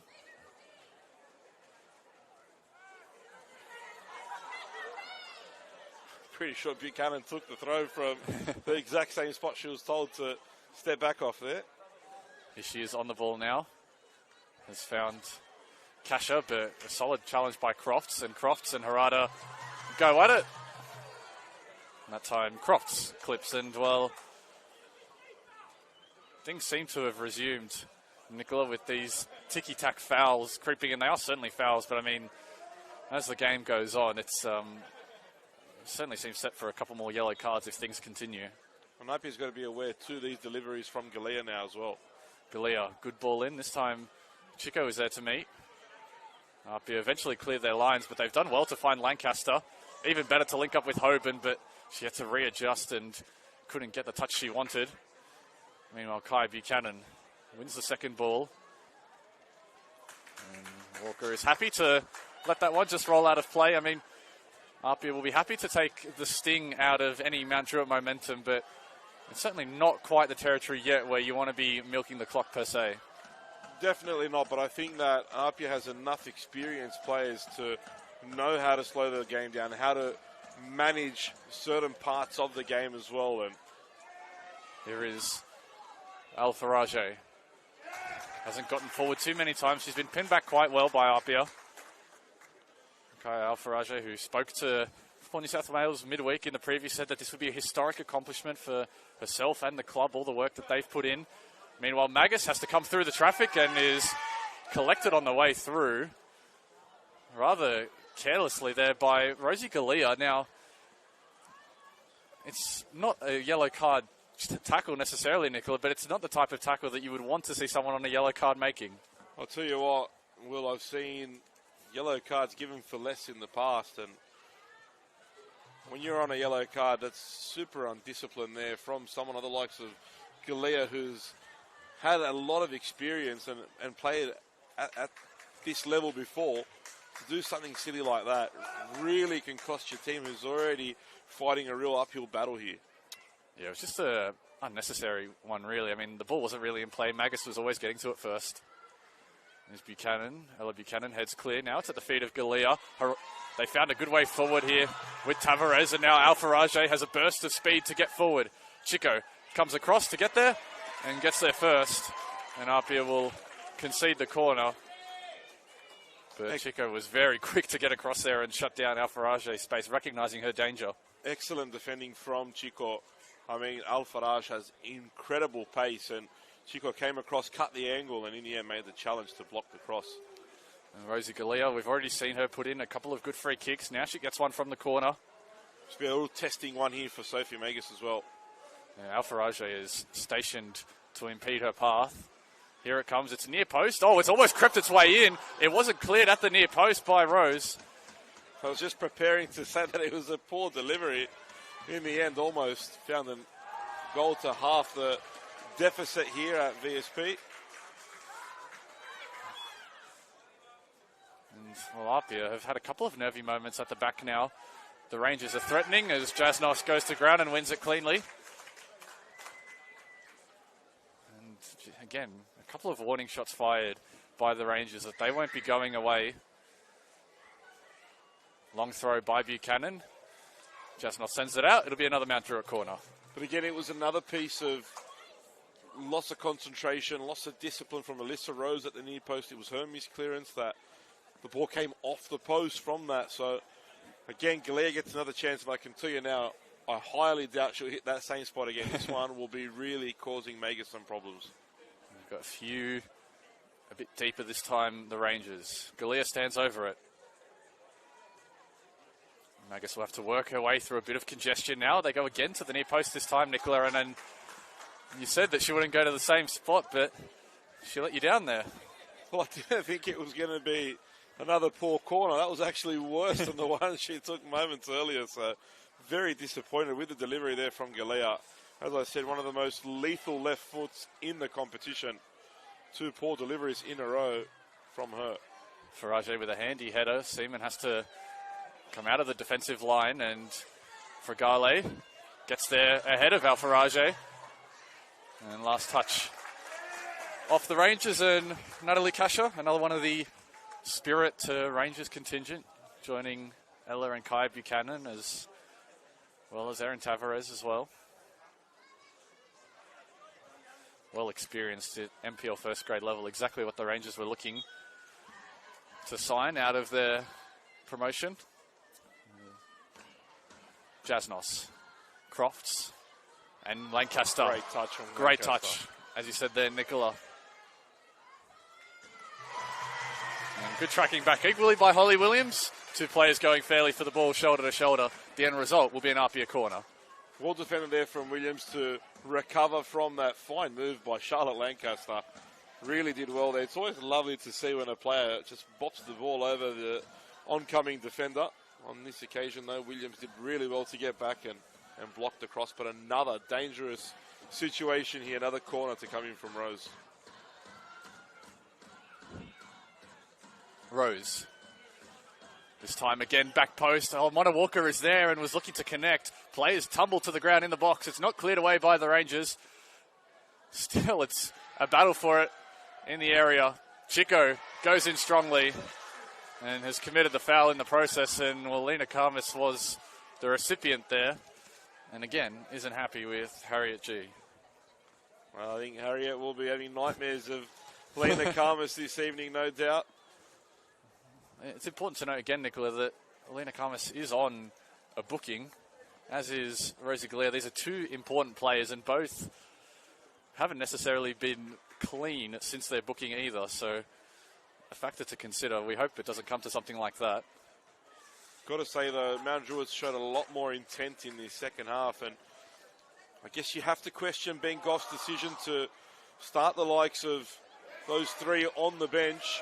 Here is Sophie Hoban has won the ball a couple of times, has slid it out for Ash Crofts. A chance to make it 3 for APIA. Onto the crossbar, tipped away, but only as far as Crofts again.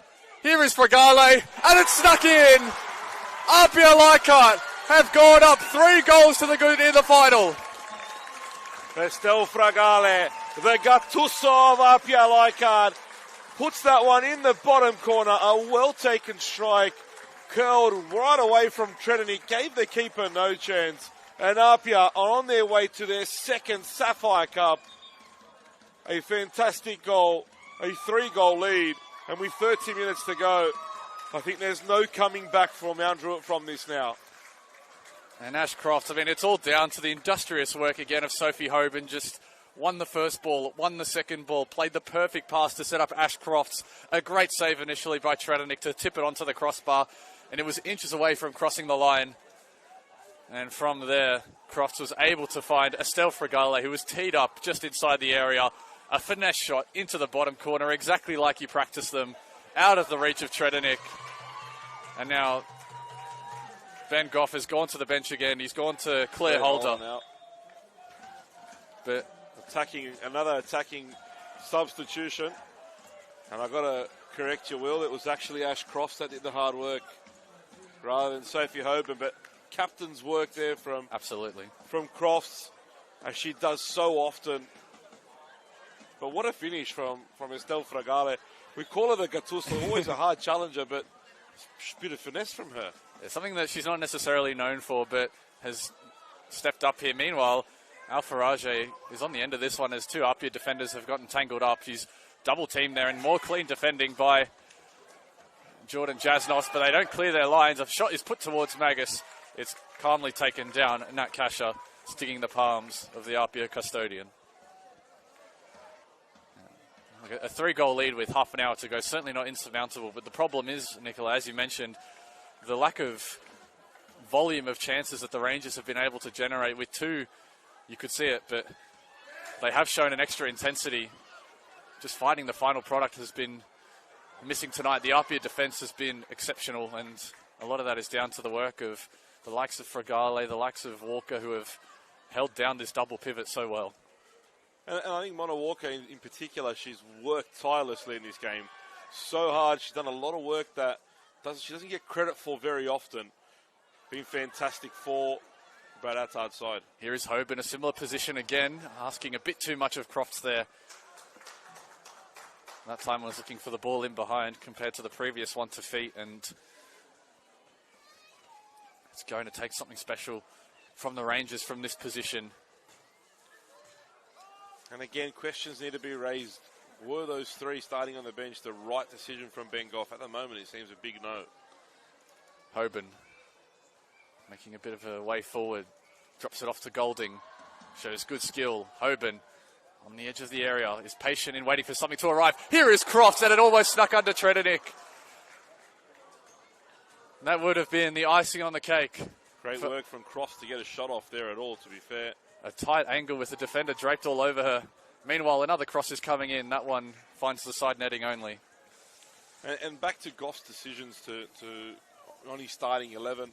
And like we said earlier, they've got a whole heap of fixtures coming up in the next 6 weeks. But it's a final, Will. You want to play your strongest team in the final. And perhaps he underestimated APIA in this circumstance.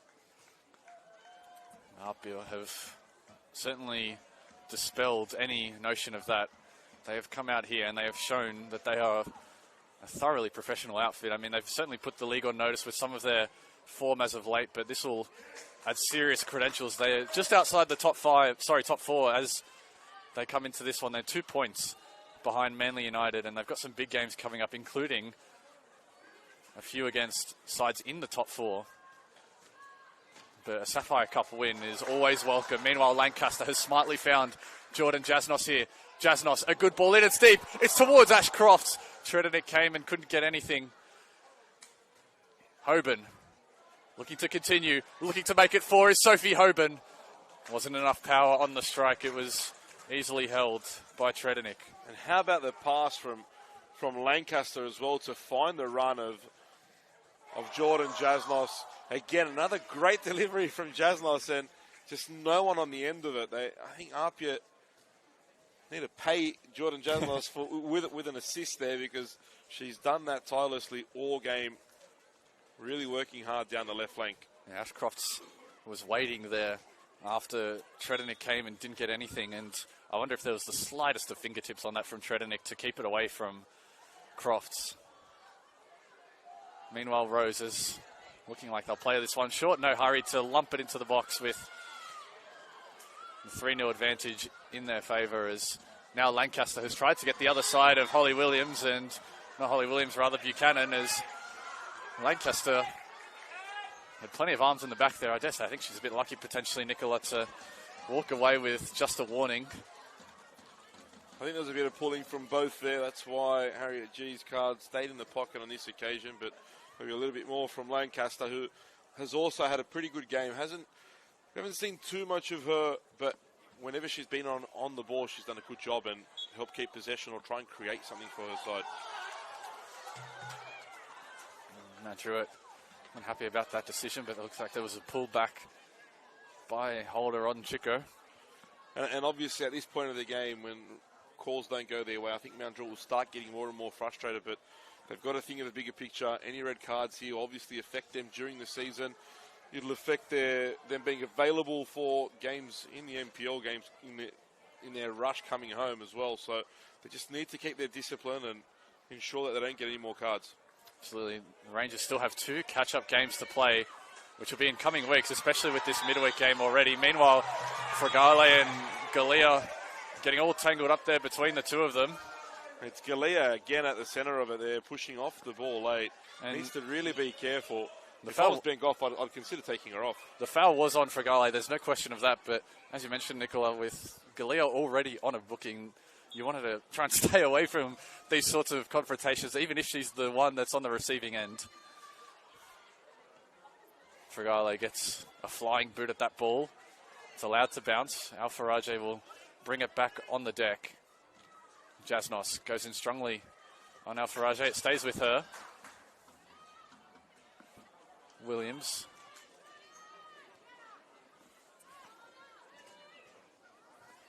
I'm just taking a look. Look at the replay. We've just had a look, and Galea wasn't the one involved in the initial challenge. She actually came in as a secondary, had pushed Fragale off the ball.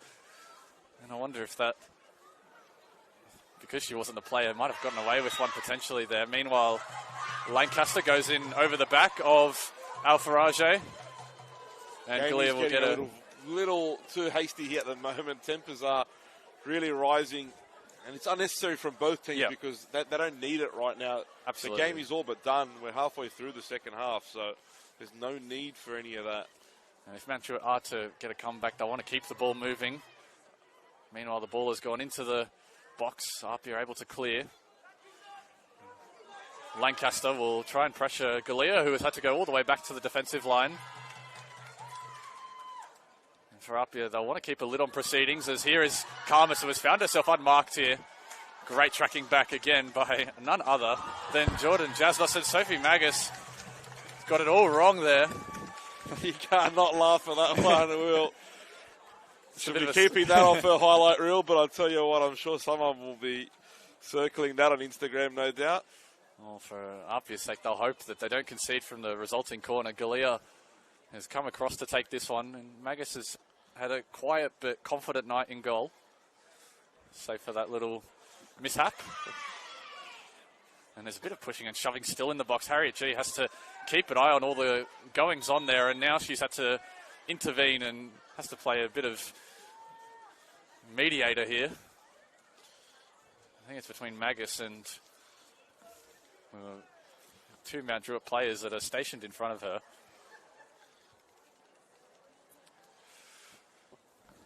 Sophie Magus is lucky she didn't leave her ankle in the ground down there in the corner. I just had a look at that on the replay. Galea to deliver. Numbers crashing at the back post. It's in a good position. Magus punches. It falls for Buchanan. A good clearance off the line. Jess Seaman has had a very solid night as part of keeping this clean sheet. Claire Holder is looking to get behind, and Magus immediately collects and hits the turf.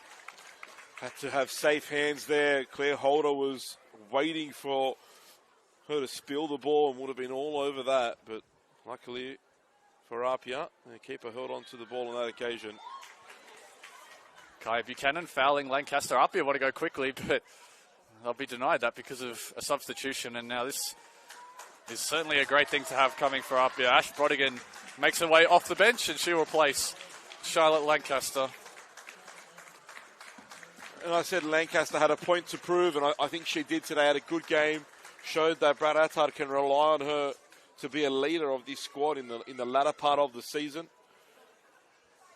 And again, we talk about there's still 20 minutes to go in this game, but APIA are very, very close to lifting the trophy. And I think teams in and around APIA on the league ladder now are looking at this one and saying we could be in trouble here, because the confidence that this team could get from this, you can only see them going up and getting better. Key for APIA will be matching that consistency. Meanwhile, APIA have looked to flick something on. Brodigan's first involvement, she was a little behind there as she was trying to play flick on with Crofts. Brodigan, of course, a former Australian youth international, plenty of experience at A-League women's level.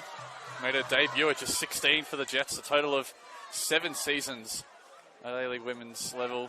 And she's just 25 as well, so still has plenty to offer. I mean, it's the case with so many of these players, Nicola. They're so young still, and they have so much experience. And having the luxury of bringing on Ash Brodigan for Charlotte Lancaster, certainly something a lot of sides will be envious about. I mean, you look at what they got left on the bench as well. Hannah McNulty lifted the trophy last year with the Northern Tigers, and a key player for the Tigers over the last few years. Alfarage has gotten a march on Jasnos here and looks to whip it in, back post. Karmas was there, was suggesting a touch on Magus. Harriet G ruling that the APIA keeper stayed away from it, but that's positive play down the wing. And our fourth official, Casey Fleming, has had a bit of a chat to Ben Goff and his officials about what is happening. Meanwhile, I think Nat Kasha has picked up a booking. And tempers starting to tick over in the Sapphire Cup final. I mean, it's a competition only in its infancy, Nicola, in its 3rd season, but it means plenty now. Meanwhile, Harriet G has been called over here. This could spell trouble here. I think it was someone of the assistant coaches and Ben Goff's bench. It is going to be one of his assistants. So 2 from the Mount Druitt bench have picked up bookings.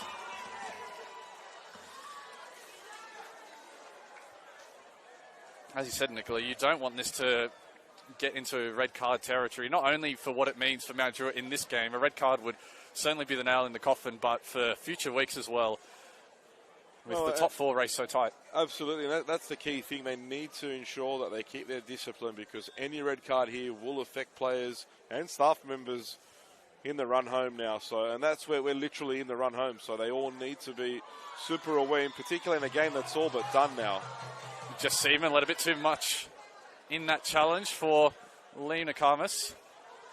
Can't say I agree with that call there. I thought Seaman made a good challenge and won the ball fairly, but referee thought otherwise. And this poses a great opportunity for the Rangers. Golden position with Rosa Galea to stand over it. And just maybe with a goal here and 16 minutes plus stoppages, which we should have a decent amount of, considering the amount of times that Harriet G has had to blow her whistle. And the substitutions as well, and the added goals for APIA. And Galea can definitely hit it from here. This is her sort of range, but I won't say too much because the last corners proved me absolutely wrong with the commentator's curse. So this time, I'll keep quiet. 3 in the wall for Sophie Magus. Galea. Mount Druitt in search of a lifeline. Galea just a little too deep there. It was always rising. And delivery from Galea have been really, really disappointing. Aside from the first ball she put into the box for Lena Karmas, since there she's really struggled to find a teammate or put APIA under any sort of pressure with her set pieces. Magus takes no chances and goes long. At the feet of Alfarage, Jordan Jasnos immediately stops her from turning. Ella Buchanan was looking to go quickly down the line. Flicked up by Jasnos. And Jasnos again has been solid. I mean, on both sides of the ball, Nicola, Jordan Jasnos has met the task every time. Meanwhile, the Rangers are with Rosie Galea on the edge of the area before Sophie Harding stops that attack.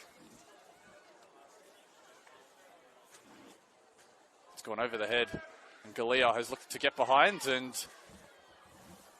last touch off Galea. Walker stayed away from it. Wanted the free kick there, but I didn't see too much in it. I think the officials made the right call there. I mean, we're in that territory now where it's 15 minutes to go.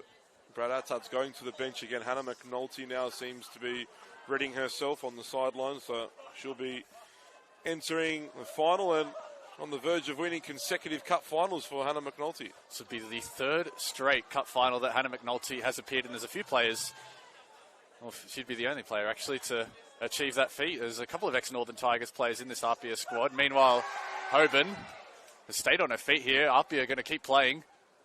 Brodigan will try and use her pace to get there. Just a couple 2 meters too long. And so Hannah McNulty will appear in her third straight Sapphire Cup final. Won it last year with the Northern Tigers. Was a runner-up in 2023 with the Northern Tigers against APIA. And she replaces another former Northern Tiger who receives a nice round of applause from the APIA faithful. A very productive evening for Mona Walker. Yeah, another great performance from her. She's absolutely been fantastic. Working tirelessly in that midfield. All the hard work that nobody sees. Mona Walker does it all, and she's that real box-to-box midfielder. She does hold well as the six, but you more often than not see her move into the attacking third as well. So, and popping up with an old goal. Galea is going to have a pop from way out, and Lena Karmas was not happy that Galea decided to do that because Karmas was in a pretty decent position herself, but with Magus scrambling and with Galea's appetite for long-range goals. Yeah, it's understandable why she went for that, but it was on her right foot, so perhaps the better option was Karmas there. If it was on her left, I think you wouldn't have a word to say to her, but on her right, the better option was perhaps to try and feed in the captain. Crofts has been pushed in the back here. Meanwhile, I think Crofts isn't happy with some of the contact that is going up his way. I think Hannah McNulty has come straight on here, and you can see her adjusting her hair. Might have copped something inadvertently, potentially. I think it was Rosie Galea again. In fact, it was Natalie Kasha. Substitutes have been busy since they've come on. Getting involved one way or the other. Yeah. And I think APIA are going to be given the hurry up. Just Seaman has picked up a booking here. And now, with APIA in a commanding position, there's perhaps no direct need to wind down the clock as much. Jess Seaman's got to be careful now too. Yeah. Wouldn't be surprised if Brad Attard does bring on Christina Kitchik or Teal Kilbride off the bench. Close to a handball there as well, Will. Yeah, they were able to see it away. Holly Williams and the Mount Druitt Town Rangers. Hoban has won it cleanly off Kasha. Kasha went in strongly on Rose. Looking for the pace of Alfarage. Will run it down into that corner. Has done just enough to keep it in and get past Jasnos. But Chico is there as the second defender. Kasha winning the first ball. Chico again has been solid and very quietly good at the back tonight. Jasnos almost turned into a bit of trouble, but turns it to Alfarage. Has to settle for conceding the throw. A bit of pressure here from Mount Druitt now. 12 minutes to go. It would take something special from the Rangers. 3-0 down as Karmas was looking to link up with Claire Holder. I mean, credit to Mount Druitt. They haven't given up, though. Even though they are 3 down, they've continued to fight, continued to try and find that consolation goal at the least. It's fair to say, Nicola, it has been a much improved second half. They have come out with a real attacking impetus about them, and it's that third goal from Estelle Fragale, which was just a killer blow, and the second before halftime wouldn't have helped. Then APIA coming out early in the second half, scoring the third. Just two brutal goals either side of the break for the Rangers. I mean, you ask yourself, when's the perfect time to score?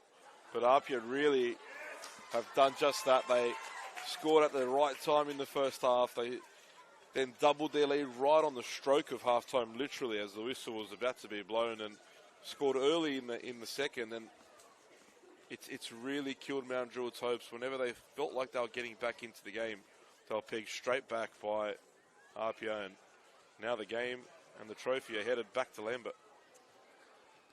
Seaman this time goes in cleanly. Karmas was waiting for an error. Harada. Galea. Fragale stepping in to intercept, and a well-weighted pass to Jasnos. Hasn't put too many passes wrong, Jasnos, this evening, and I think that's a tired one now. Hasn't stopped working down this left flank. Yeah, she has been tireless down this flank on both sides of the ball, has joined Jasnos, especially since Alfaraja has come on and they've had to go pace for pace. I mean, she had Wojcinski in the first half to contend with, so two of the pacier Mount Druitt players, but she has kept them pretty quiet. Hoban. McNulty. And Hoban again. Those two linking up well on this left-hand side. Hoban.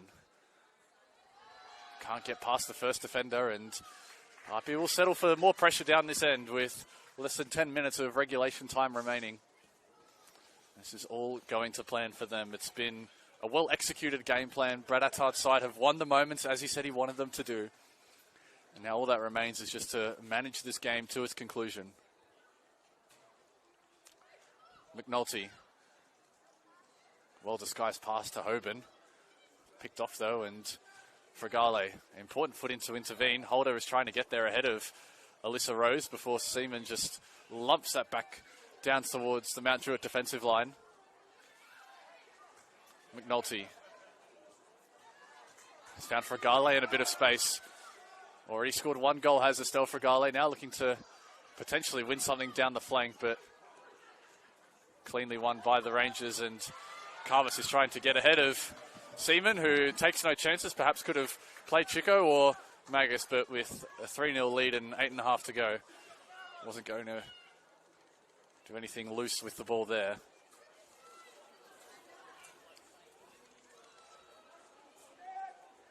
Sloan. Back to Kasha. Ella Buchanan just slipped at the vital moment, and now Estelle Fragale has gotten the other side. APIA are a straight 3-on-3 here if they want it. Wrong decision from Fragale there, and again another tired, fatigued decision, you'd say. APIA, of course, have played. This is their fourth game in 2 weeks. They played midweek last week against the Wanderers as Karmas has gotten in behind. Could this be something here for the Rangers? Lena Karmas still on the ball, and still Lena Karmas straight onto the chest of Sophie Magus. But we'll take a look at this. We're into the final 10 minutes of the game. 39 years of age and still the hardest working player on the Mount Druitt Town Rangers team. It's a credit and a testament to her career, how good and how hard this lady's worked. Such a joy to watch, and we're going to really miss her when that day comes when she does decide to retire. But phenomenal footballer, and really hats off to Lena Karmas. With the way she's playing, there'd be no reason for it to be any time soon. As Farage and Chico go back at it again. This time Alfaraja comes out on top. Lena Karmas on the penalty spot, looking for a shooting angle. Still there for Harada. Another good challenge. And APIA defuse what could have been the Rangers' first of the evening. Great scramble defence there from APIA. And again, even them, they're comfortable. They've got the victory and the trophy in the cabinet already, but they still continue to defend and continue to try and keep that clean sheet and ensure they leave this on with a donut. Well, Nicola, they haven't kept a clean sheet at all in their Sapphire Cup final run, have APIA. They've had some thrilling games, including that one against the Northwest Sydney Spirit in the fourth round, which went to 4-5 in extra time. They're a side that don't keep too many clean sheets at all, just the 4 in the league. This would be their 5th in all competitions through the best part of 28 games, including the Cup. So there's some feat to do it, and a good game to do it in as well. Meanwhile, a substitution is being prepared. Yeah, it looks like Brad Attard will make a triple change here. Kilbride, Imogen Lane, and Christina Kitchik all being prepared by Brad Attard. I suspect that both central defenders will be replaced. So fresh legs coming on for APIA just to keep things going at the end of the game. Special shout out as well, Will. Has to be a special shout out to our media manager, Mark Stavroulakis, who's standing in close proximity with us. What a guy, huh, Will? Well, we've done well today, Nicola. We've been kept out of the rain. We were at the Waratah Cup final a couple of weeks ago where it was a wet and windy affair. Clear skies tonight, and it's delivered us a fantastic game of football on a great occasion on a midweek. A great crowd all around. I mean, the Emerging Matildas Championships being here as well. It's a great time to have it.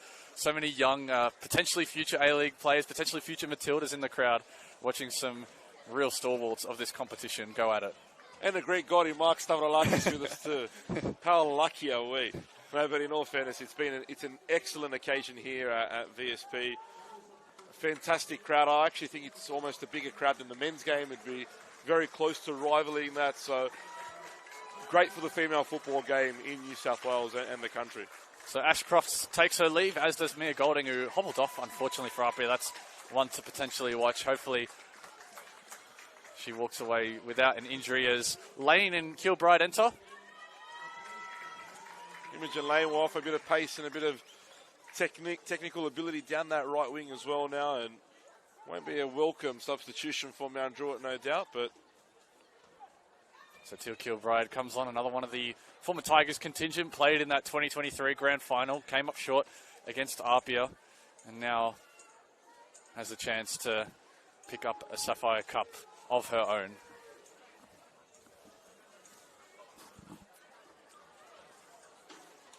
Magus going long.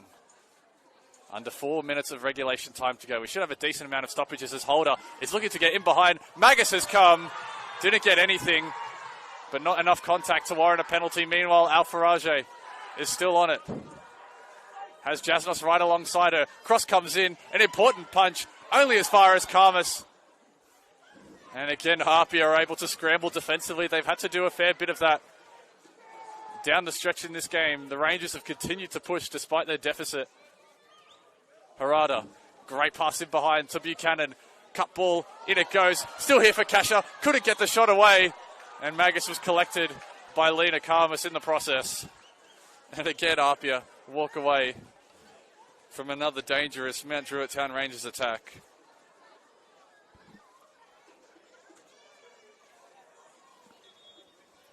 And Sophie Magus has been again in the wars tonight.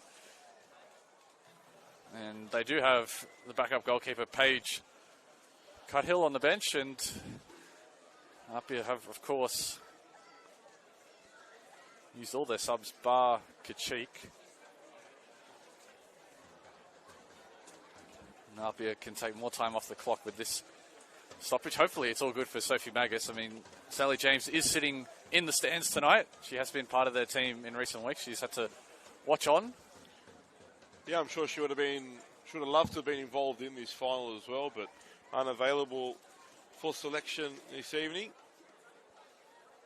for Brad Attard. And now Brad Attard and the team can turn their attention to this run into finals football. They've got some tough games, as you mentioned, but even still, despite that real dip in form they had in that middle part of the season, should they be able to get in a bit of a run as they have in the last 3 weeks, they can still challenge for the premiership, surprisingly. Absolutely. It's a wide open season, to be honest, in the NPL competition. I mean, at different times this season, different teams have looked at the Stingrays are in a favourable position right now. The Rangers are right there.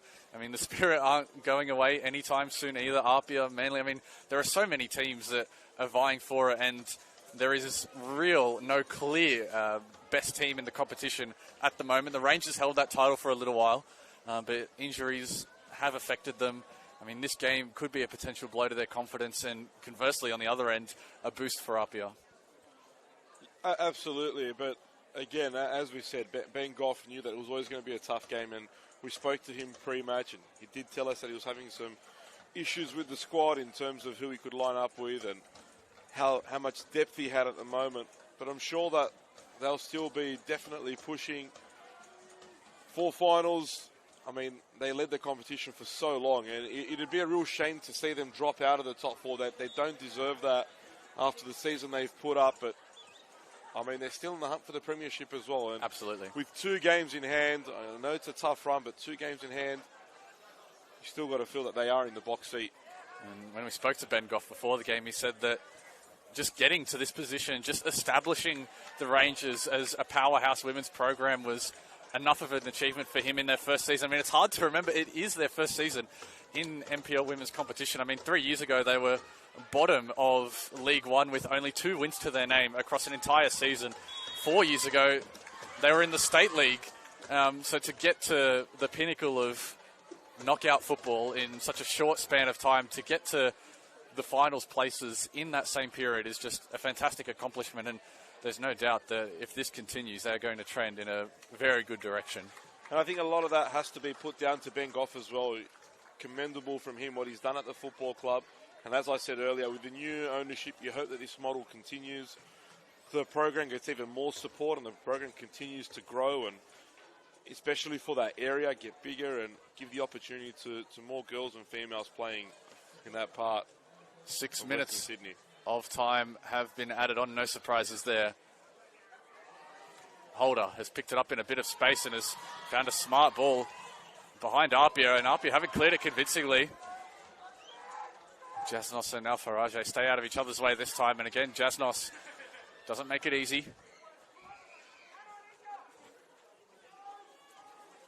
Rose showed too much of it to Galea. Still Rosie Galea. And still, the Rangers are continuing to fight to the end. Hoban has pinched it off Kaya Buchanan. Lane is joining Brodigan is joining the attack as well. Lane is over on the far side recovering. I wonder if Lane might think about heading for the corner here. Running for the Hills, Imogen Lane. An apt description there, the former Hills United player. Hills United on their way, it seemed, to joining the top tier of football in New South Wales as well at the moment, leading club championship in Football League One. As teams have come up in recent years, you look at the Ravens, you look at UNSW, look at, Bulls FC Academy to a lesser extent. These are all teams that have come up in the last few years and have just become immediate mainstays and real strong sides at that as well. And the Rangers have probably done the best of all of them. There can be no doubt about that. Here is Ella Buchanan. Brodigan will try and track her down, but it's just a step behind. Kasha with an early pass will play behind Jasnos, but as she has been all afternoon and evening, Nicola, she has been very solid. Yeah, fantastic performance from Jordan Jasnos, and as we said, I think where she's come from, people don't really understand the difficulties she had the last couple of years with injuries and not really breaking into first grade. And the season she's had, for me, she's been APIA's best player of the season so far. Absolutely. This is her 12th consecutive start in all competitions after only playing 4 games of first grade all of last year. Has really worked her way up into this team as Harada will try just slightly over the bar. Touch on its way through. The Rangers will get a quarter deep in stoppage time. Just under 3 minutes gone of the 6. Yeah, you could definitely hear the deflection there. So Mount Druitt get another chance to find a consolation. Another corner, hopefully this time. Rosie Galea doesn't disappoint. APIA will want to walk away with a clean sheet to seal their second Sapphire Cup trophy. And it comes from Galea. This one a lot better. Into a good position. Magus has to punch. Into the mixer by Williams. It's bouncing around in the area. And again, APIA, their defense has held solid. Rose just goes for distance and safety. Chico pokes it back away after Tredenik cleared it forward. Fragale. Tidy in possession. APIA happy to go long here. Well brought down by Brodigan, and it can keep the attack moving if APIA want to. Hoban has Lane. He's just momentarily halted and... Need to have a chat to Anthony Trieste, I think, the number 6 and the number 8. I mean, these APIA kits look so similar. It's difficult to tell a difference between. going to bounce back out here for Jasnos. Her and Alfarage compete for it. Only a couple of minutes now separating APIA Leichhardt from their second Sapphire Cup win in their second Sapphire Cup final.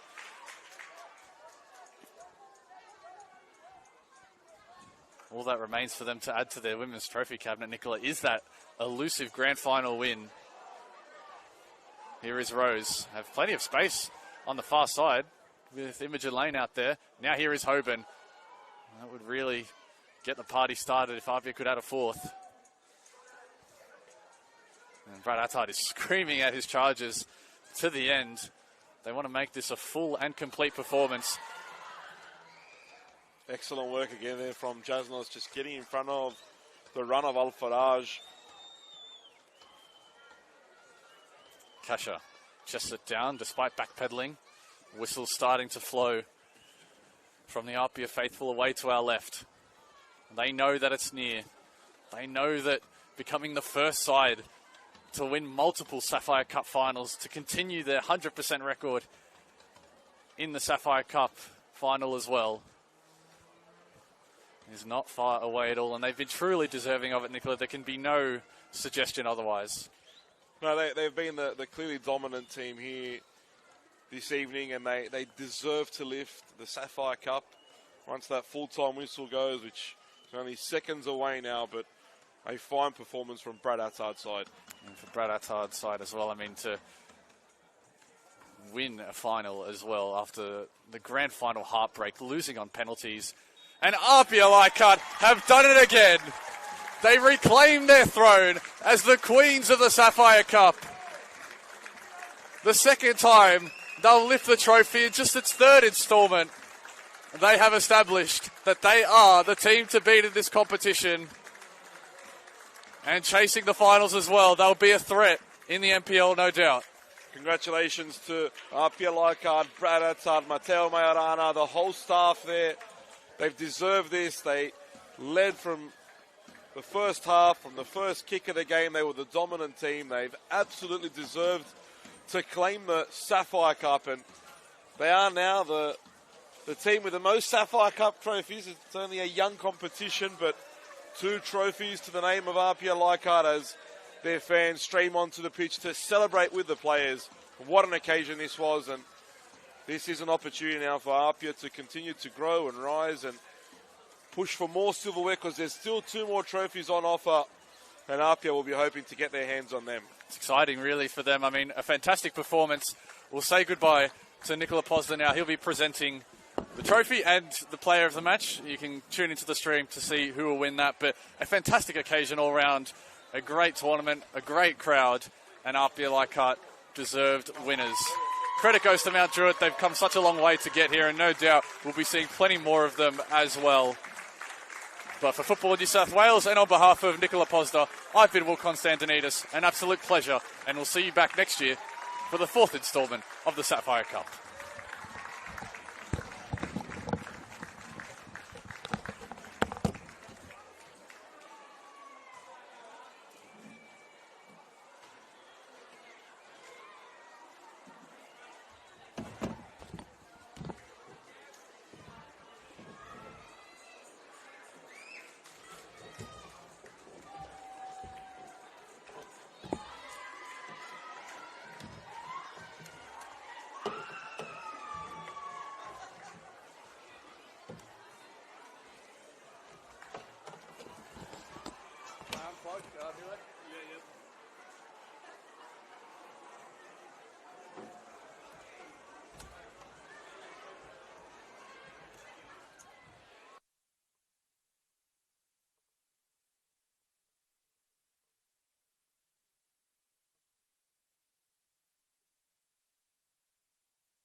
Thank you.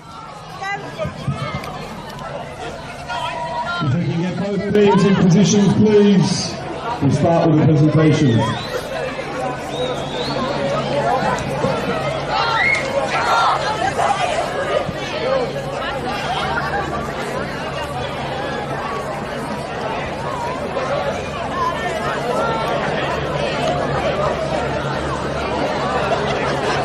On behalf of Football New South Wales, I'd like to congratulate both teams on qualifying for today's final and putting on a great game of football. Congratulations to this year's champions, APIA Leichhardt, and well done to Mount Rangers. Druitt has been the official tour sponsor of the 2025 Sapphire Cup, and Football New South Wales would like to sincerely thank them for their ongoing support of the game in New South Wales. To all supporters of both teams, thank you for your attendance here today and for being part of a historic day of football and being pretty loud. On with the presentation. Assisting with today's presentation is Deborah Chapman, Deputy Chair of Football New South Wales, and of course, John Satzimus, who's hiding behind me. To the referees, let's show our gratitude to today's team officials for being an integral part of today's Cup final. Referee, Harriet G. Assistant referee, Lara Hogan, and Hannah Sheridan, and fourth official, Casey Fleming. Well done to the officials.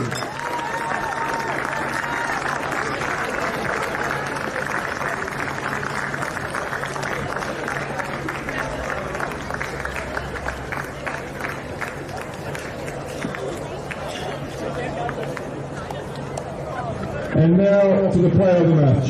So many fantastic players have taken out the honour throughout the years in what stands as one of the country's most historic cup competitions.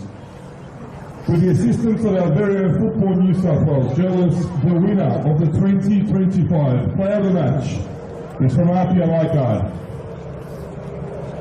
Jordan Jasnoff!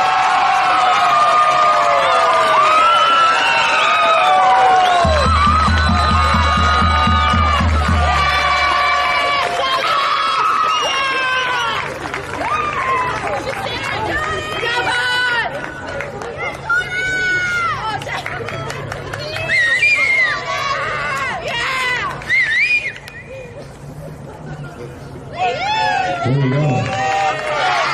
You got us through.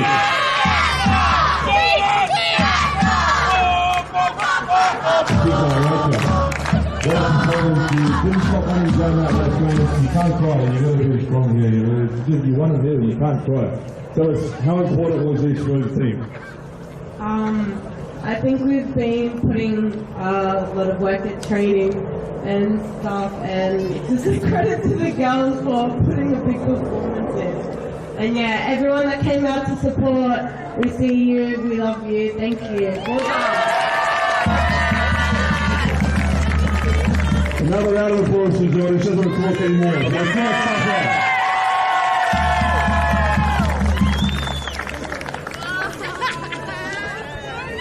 Moving to today's runners-up, can I please ask the captain, Lena Karmas, to come and say a few words. The veteran. A round of applause again for the veteran, please. One of the biggest players in Football New South Wales. First of all, congratulations, APIA. Well done. You know, too good tonight.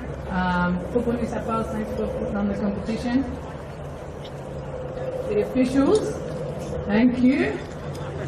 Mild concussion, so I'll leave it there. To our girls, look. Our girls, no one thought we'd make it this far, right? It's our first year being promoted to this competition.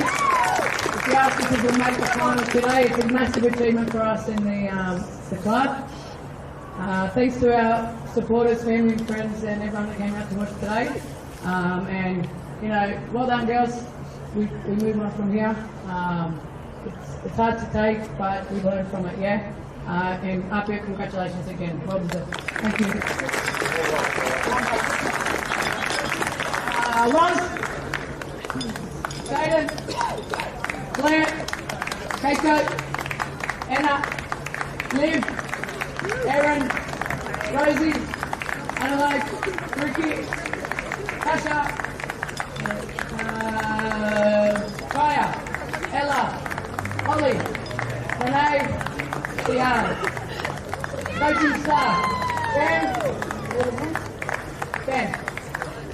guys.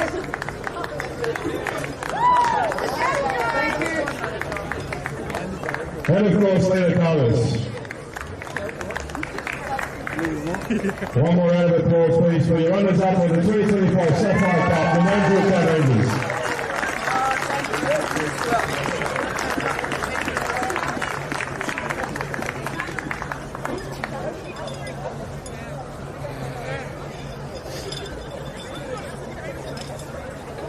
And now on to the champions, APIA Leichhardt. Please welcome Captain Ashley Cross.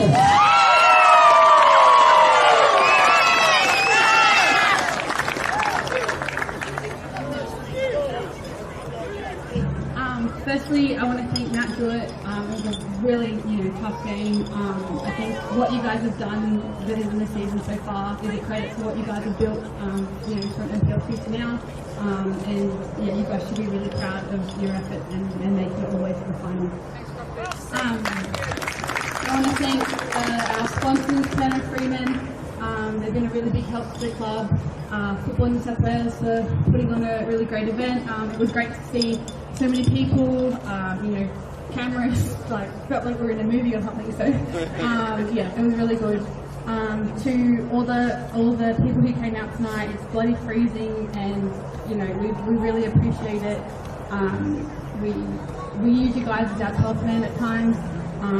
It hasn't been the start of the season that we've wanted, but we've been building, we've been working really hard, and you guys are helping us get there, so we really appreciate you all for coming out.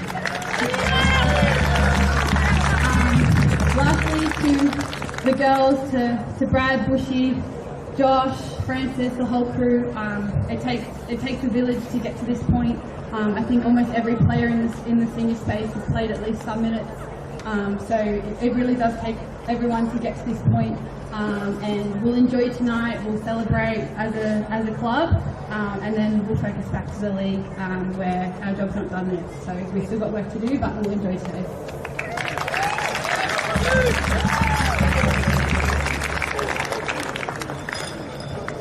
So Coburn?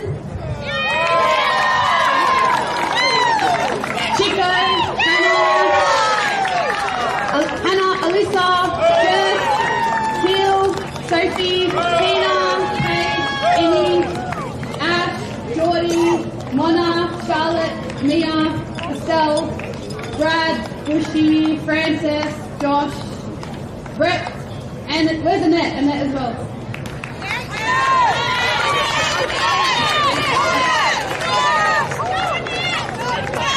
And of course, Ashley Cross.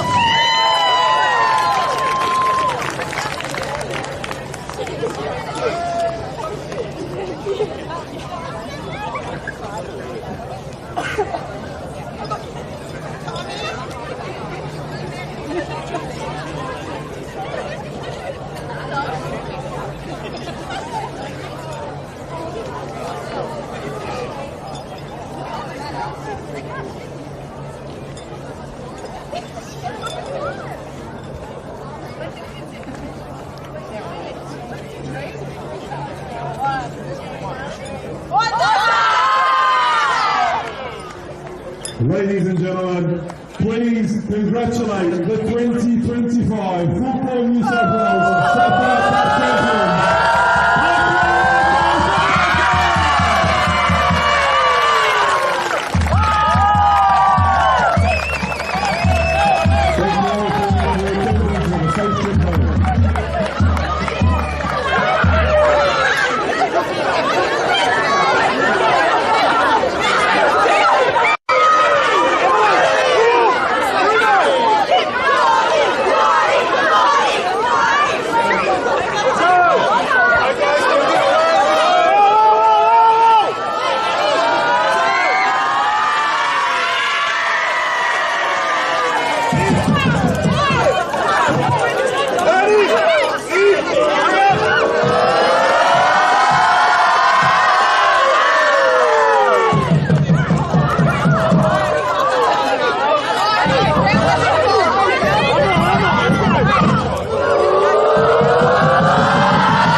Pushing, did you not see out here?